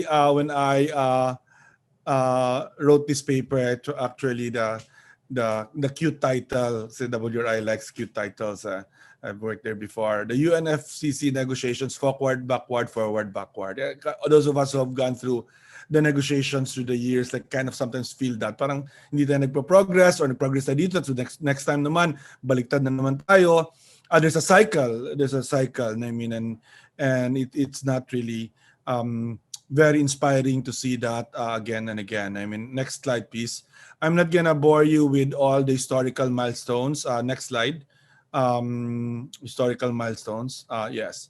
I actually went through a whole process. Like it's like sadomasochism, like being a sad, because I went through and remembered everything without notes, all from my memory, of all the different processes I've been part of all the failures there, of the advances that are reversed. As we went through various aspects, the good moments like the birth of the convention, the day the Kyoto Protocol was agreed upon, and then shortly after, of course, abandoned and failed, and of course the big failure in Copenhagen, the really good moment in Paris when it felt like we finally nailed this, not in terms of commitments, and Riyab is right about that, but in terms of the framework, because I think the Paris framework is probably the best framework we can possibly have right now for global action, which is to allow countries to set their targets and push countries and every country to, especially developed countries, but also the developing countries that could do it to push their targets. So I won't go to each of this except to say that in the moments of failures, I've also discovered that you can find good moments where you can push an agenda forward. Next, please. Next slide. The challenge has always been for climate change, managing the political circumstances. I mean, at the global level, because what countries bring to the table and how countries behave is determined by their domestic politics. And so I've always said that if you want to be a good and an effective actor in the negotiations, you also need to know your partner's politics and see how you can use that politics. No?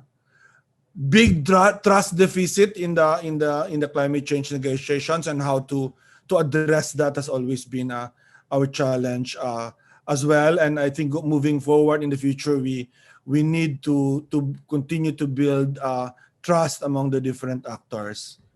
I've had a very skeptical view now of timelines and deadlines in the climate change negotiation process. I actually feel like some of the bad agreements and the agreements that are failed are because we followed false deadlines. I mean, I do understand why deadlines are necessary because of the political moment that's there. But I think moving forward, we might think about being more deliberate rather than rushing agreements. Inadequate leadership is something we've seen in all of these processes, and I think that will continue, and so we need to manage that.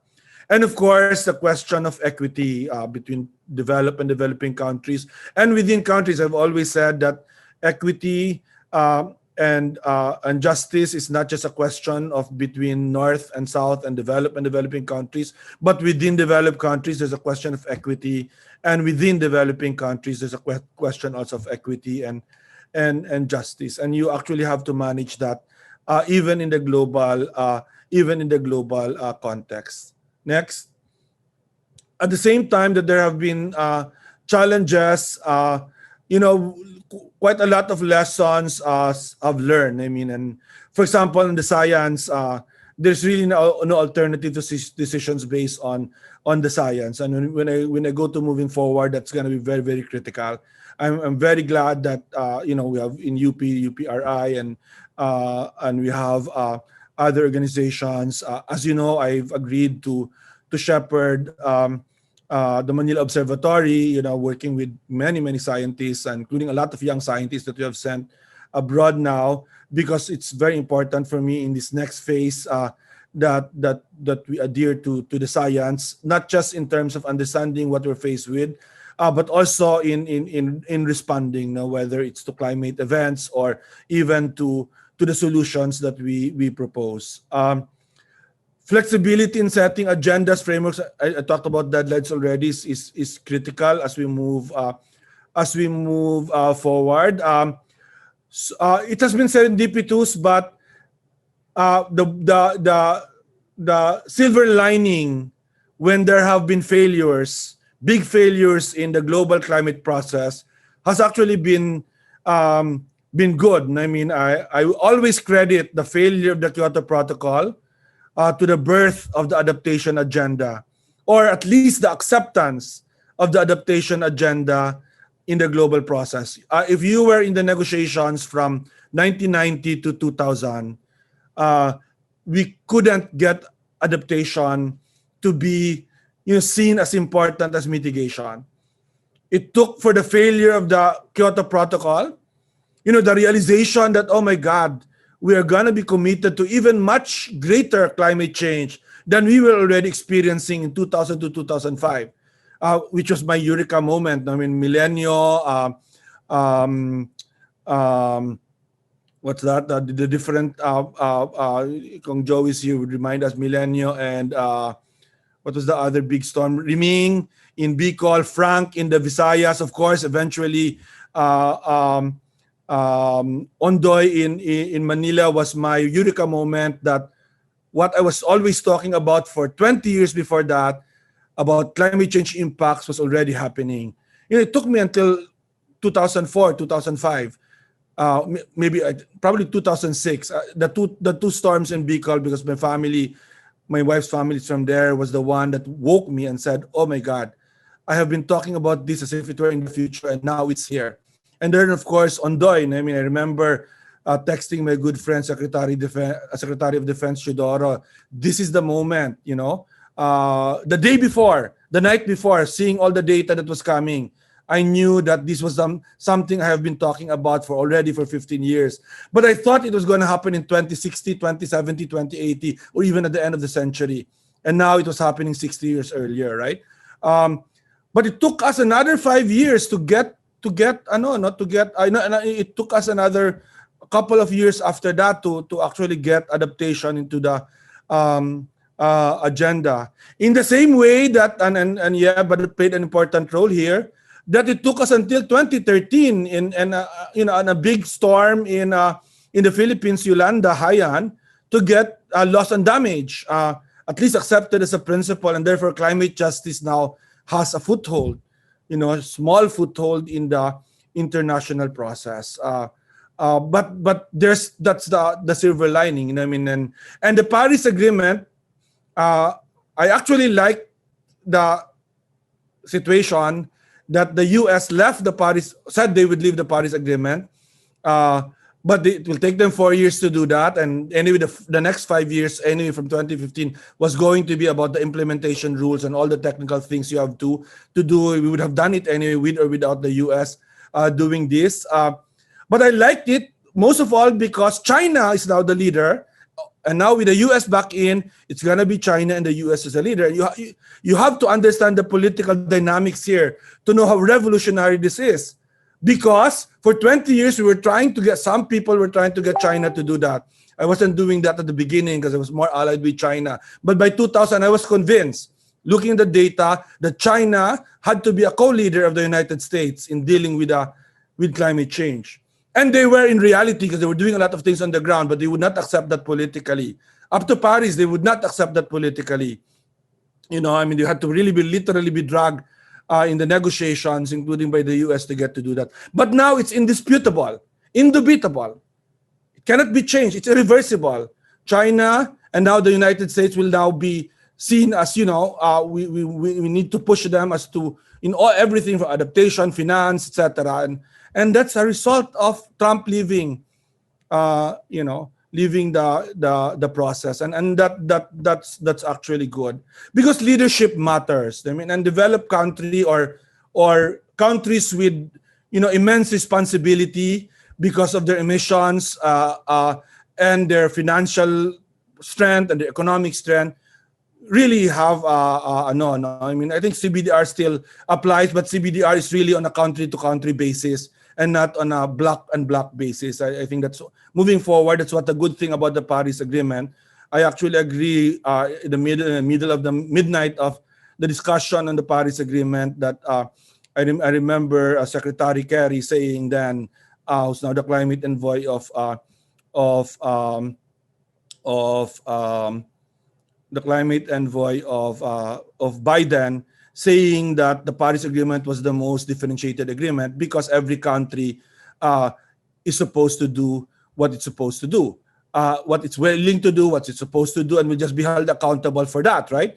Um, and I also thought that was brilliant. In the end, at first I was skeptical when that was agreed upon. The idea of contributions was agreed upon in Warsaw in 2013. I was skeptical about that.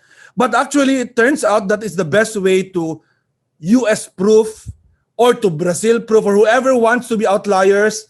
We can just proof them away, or we can US proof or country proof an agreement, because then the agreement doesn't depend on a single country. Although we do know that the results still matter, that every country that has immense contributions, big contributions, will do that. So the last part I would like to talk about is simply that now that we are in the stage of finalizing the rule book for the Paris Agreement. Sorry, go back to the last slide. This is the last slide, but the second to the last slide. If I can do that. Okay. Anyway, I'll just stick with this one. We don't necessarily need a new international agreement or new protocols for now, no, honestly, except maybe for loss and damage. But even that is not necessary because we have an article already in the Paris Agreement for that. But we would need a very detailed decision in the future for that. I mean, and I would have preferred eventually a protocol for that, because I need legal agreements for compensation and liability, which should be the future. But right now, the focus should be on getting the parties to increase their ambition. And I'll talk about that in a while, because the 2015 goals have already been superseded by events. And they are no longer the right goals, right? I mean, including in the Philippines, I sometimes feel, and I haven't followed it as much, that we are still, in that the context of our NDC is still the 2015 context, when in fact it should be what it should be for 2020. I do want to say that it's very important in this stage of moving forward that non-state actors have always played a critical role, play that role now, and especially young people. I'm really inspired by Greta Thunberg, inspired by many young people in the Philippines. I mean, that are working very hard for climate justice and having that approach for climate justice. Next, forward from now on. That's what we need to do. I mean, that's certain for the next 5 years. I will bet my life as someone who studied and participated in this process that there's going to be a lot of work, a lot of progress in the next 5 years. The politics are there to do that. Of course, there has to be rebuilding of trust after Paris, especially after Trump. We need to figure out a way of how to bring Brazil, because Brazil is a really important actor here. Thankfully, we have more leverage on Brazil than we have with the United States. The IPCC report is coming out, will be coming out. That's of immense important value. Every major breakthrough in climate since 1990 follows an IPCC report. And so we should all understand that, build our strategies and our responses to what that new IPCC report will say, and it will include the 1.5 report. It will include the land report, the report on land, report on oceans that some of us, our colleagues, have participated on. I'm very, very excited about that. I mean, because that would be a game changer in my view. The focus is going to be implementation. Although there's still a role for politics, because we want to push countries to have big political goals, like the decarbonization goals. I saw an analysis that with the decarbonization goal of China, which is 2060, Japan 2060, or is China 2050 also? I think China and Japan is 2060, EU 2050, US with Biden probably 2050 or 2060 also. And maybe some developing countries will also raise their ambition from their Paris commitments. I hope the Philippines will do that, but I don't know. There's room for political negotiations in Glasgow next year and maybe a year or two to do that.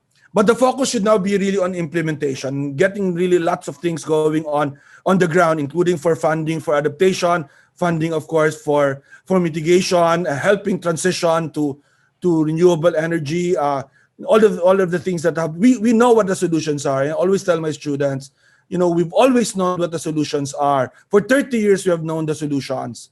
It's the politics that we can't make work. The economics are even, they have already been there for a long time.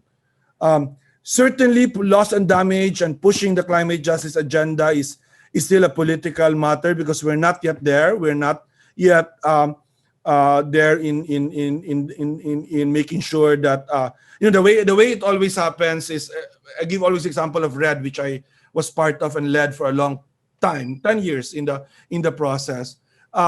But RED, for example, is we've settled all the political issues. The real question now is, where is the money? Will the money flow? How do we validate? How do we check? How do we make sure safeguards, indigenous people's rights, human rights are respected in RED? Or in forest and climate? We still have to do that. But there's no need anymore for a political negotiation. But decarbonization and loss and damage are important matters in the agenda for political discussion. And finance, always finance is always a subject to political negotiations. Although I must say, from my point of view, as an expert that works with the Green Climate Fund, I'm in the accreditation committee panel in the Green Climate Fund. And looking at all the different things that are going on. I would, if I see Bernaditas today, and I used to see her in Songdo for meetings, and I would say that, it might have been what we have envisioned, but it really is better than all the other things that we have tried before in terms of climate mechanism. And thanks to Bernaditas for that. Thanks to Governor Joey who led the first process of getting us there. Now, because quite a lot of things are happening. I think it's too slow, but I think the slowness also because of countries trying to, in accreditation, I see that, how countries and institutions in countries are building up their capacity to work on climate change, mitigation, and adaptation. So Glasgow next year, 2021, I don't know. I'm not confident given what I see, the rollout of the vaccinations even in developed countries. So I'm not sure if we can have the kind of conference, and maybe we shouldn't have any more the kind of conference. That's my realization. Also, I'm being able to do a lot of things like this here. But if not Glasgow, beyond Glasgow, I predict that the next 5 years will be the golden age for climate change negotiations. The next 10 years will be the golden age of climate change actions. The only question is whether that's enough to actually avert the worst outcomes by 2050. I saw an analysis that said that if all these decarbonization goals are done and a little bit more were done, that will actually be able to stay at 2 already by 2050, at 2 degrees. But I'm not sure. I haven't looked at the science behind that paper or that article that I saw. So the Philippines, my only message for especially the policymakers here, it would be extremely foolish to sit out the next 5 years. Just extremely, extremely, extremely foolish. If we sit out and say, we won't participate, we don't have any stake here, we can't do anything here. That simply is not true historically, and that would be most foolish if we do that, in fact, in the next 5 years and the next 10 years. Thank you.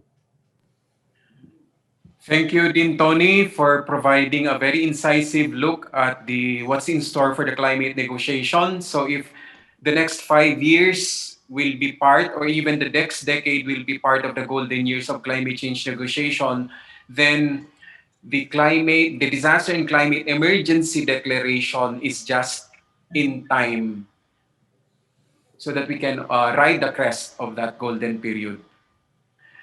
Now, we come to the last part, which is Dr. Chris Berse. He's our Director for Research and Creative Work, providing the insights that were gained, the summing up. So Dr. Berse is an Associate Professor of the National College of Public Administration and Governance at UP Diliman. He's also the Director, concurrently the Director for Research and Creative Work at UPRI. He has a doctorate degree in urban management at the University of Tokyo, as well as a master's degree in environmental studies, also from the same university. Dr. Berse specializes in disaster risk governance, crisis management, climate change adaptation, and interlocal cooperation strategies. So, ladies and gentlemen, friends, I give you Dr. Chris Berse. Okay, good afternoon, everyone. Thank you, Dennis, for the introduction, and of course, thank you very much for all our presenters. We've learned a lot. Personally, even for me, maraming points na natutunan, and let me just share, a one slide to sort of like provide a more or less a not really a summary, but just to highlight some key points that personally I've picked up from the different presentations earlier from the keynote of Kong Salceda all the way to the last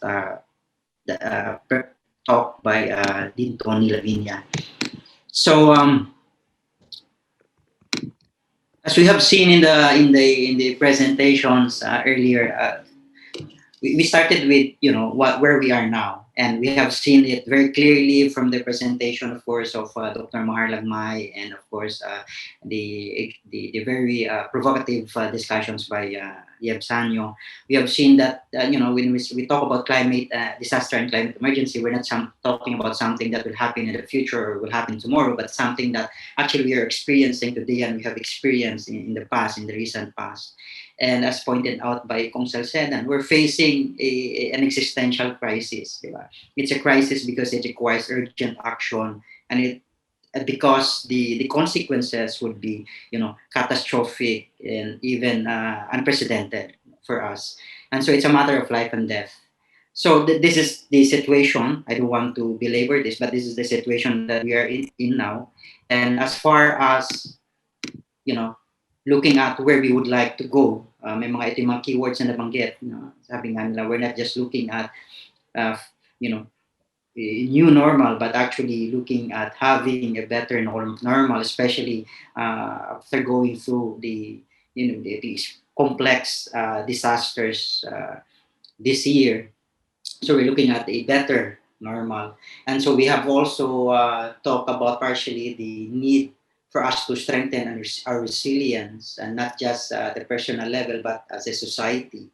And one of the three things that I've noticed as in the presentations also by our friends, by our resource persons from NEDA and CCC, and of course from DNR, is that we need to improve our capacity, of course, to anticipate. And I think this was highlighted as one of the lessons that we need to learn from previous disasters by Dr. Mahar also. And we need to improve our capacity to cope with the disasters, and of course to be able to bounce back fast and better. So how do we get there? I think the key learning for me here really is that if you want to be resilient, if you want to pursue a better normal in the future, we need first to learn from our experiences in the past. And I think this is the core of the message of all our speakers today, from Kong Joey all the way to Dean Tony's presentation, is the need for us to learn from our mistakes, and even from our successes also. And taking on that learning to transform our own practices and processes, not just on the government side, but even in the way the civil society also works, like mentioned by Rodney. So there's that part about learning and transformation. And to make this happen, there are more or less four things that for me are critical. Ito yung the need for open data, yung the need for us to look at risk assessment from a multi-scenario perspective, and also to really start considering or placing nature-based solutions at the heart of our interventions when it comes to facing the disaster and climate emergency. And the fourth ingredient for that really is for us to get involved. Kailangan natin makisangkot, no? And our individual capacities as students, as university faculty, as a member of NGOs, as ordinary citizens. And malaki yung magiging role natin, for example, to demand accountability, climate justice, and even influencing our friends and our families, our neighbors and communities to start thinking about how we can actually kumbaga, change our mindsets towards a more or less sustainable future. And for that to happen, kailangan yung whole of society engagement. Ibig sabihin, hindi lang ito responsibility ng government, hindi lang responsibility ng ilang sektor, ito ay responsibility ng lahat. Kailangan din ng whole of government approach, hindi lang ito responsibility ng OCD, ng DNR, o ng Climate Change Commission, or ng DPWH, or ng NEDA. But as we have seen also in the presentations, kailangan nating makisangkot lahat, at kailangan ang lahat ng aparatus ng government ay magamit para maabot natin balak natin na resilience. And of course, we must not isolate ourselves to what's happening internationally, because we have also a responsibility to contribute to efforts at the international level, as pointed out by Tony. So yun lang, no? I just leave this with you. And again, thank you very much for all the presentations and for all the learnings for today. Back to you, Dennis. Thank you, Chris. Again, actually, Chris is my boss, but he wants to be called Chris. So, first, I'd like to thank all the speakers because apparently, while all the discussions were going on, our participants have been posing questions in the chat box already, and our speakers have been diligent in answering the questions. So, in fact, we've had an online ongoing forum. So thank you for posing the questions, and of course, even more thank you to the speakers for answering. Okay, so we can entertain one question. Considering the whole of society approach, how can we encourage the engagement of indigenous peoples in coming up with nature-based solutions? The problem is, Rose, to whom is the question addressed? So, so again, considering the whole of society approach, how can we encourage the engagement of indigenous peoples in coming up with nature-based solutions? I guess, Dean Tony, because I know the indigenous peoples' struggle is something close to your heart. Can you repeat that question? So the question is, let me just. So considering the whole of society approach, how can we encourage the engagement of indigenous peoples in coming up with nature-based solutions? Okay. Well, I was saying that actually earlier that from a framework point of view that should be settled because the way the indigenous peoples have been able to play an important role in developing the work around forests and climate change. I mean, and so both in terms of the Red Plus and also in terms of adaptation. And they have done the same thing also in the Convention on Biological Diversity. As always, the most important thing is to respect ancestral domain, to respect the autonomy of indigenous peoples, and then to work with them using traditional knowledge to be able to manage their ancestral domains and their natural resources in a climate friendly way. Um, and I mean, I think that remains to be the challenge. It's not that they are not ready to do it. It's not that they're not willing to do it. But we still have the old development aggression issues we're dealing with. I mean, I'm right now dealing same thing with mines, with dams like the Kaliwa Dam, the mines in Ocean Gold, militarization. It's really the same thing. It's those that are preventing us from, getting the indigenous peoples to be able to respond to the climate challenge in a way that contributes to the country. I mean, and when I give a lot of talks also to military people and police and soldiers, and I always say that, right? You should not see the indigenous peoples as enemy, and you should not see, your work around you work on climate, on disaster is so huge now. If you actually want to lessen that work, you support indigenous peoples in the assertion of their ancestral domain rights, and support them in doing that, and support, for example, schools of indigenous peoples, because they too are learning how to do that and how to approach through their own schools, because traditional knowledge is a very important way of responding, I mean, to climate change. Probably still the best way to respond to climate change in those areas. Thank you, Dean Tony. And Rodney, you'd like to add for 2 minutes? Very, very short lang. I agree with Dean Tony.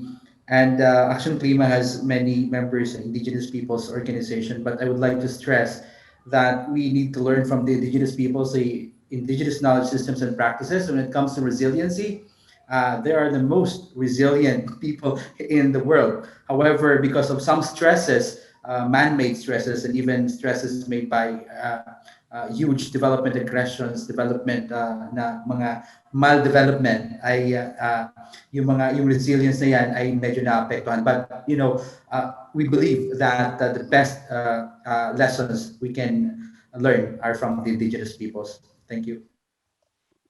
Thank you, Rodney. And also, there's a question of how much are we really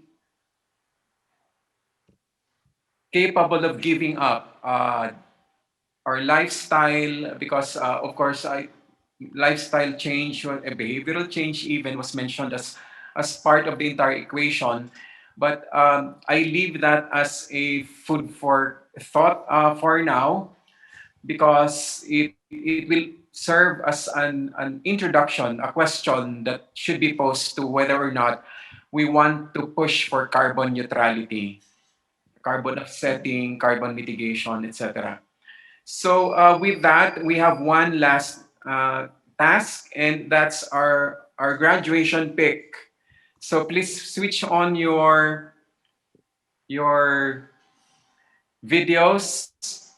We'll be having our graduation pick, and those who are not part of this pick might not receive your certificates of attendance. That will be the proof of attendance that we will send to your emails. But so ready? 1, 2, 3, and one more. So everybody are ready again? 1, 2, 3. So are we okay? Okay. So just one last. Ba't So nawala ako? 2, 3. Okay. So thank you very much again, and thank you for all the feedback. We've been seeing it, and again, before I go, we'd like to thank all our speakers, all our partners.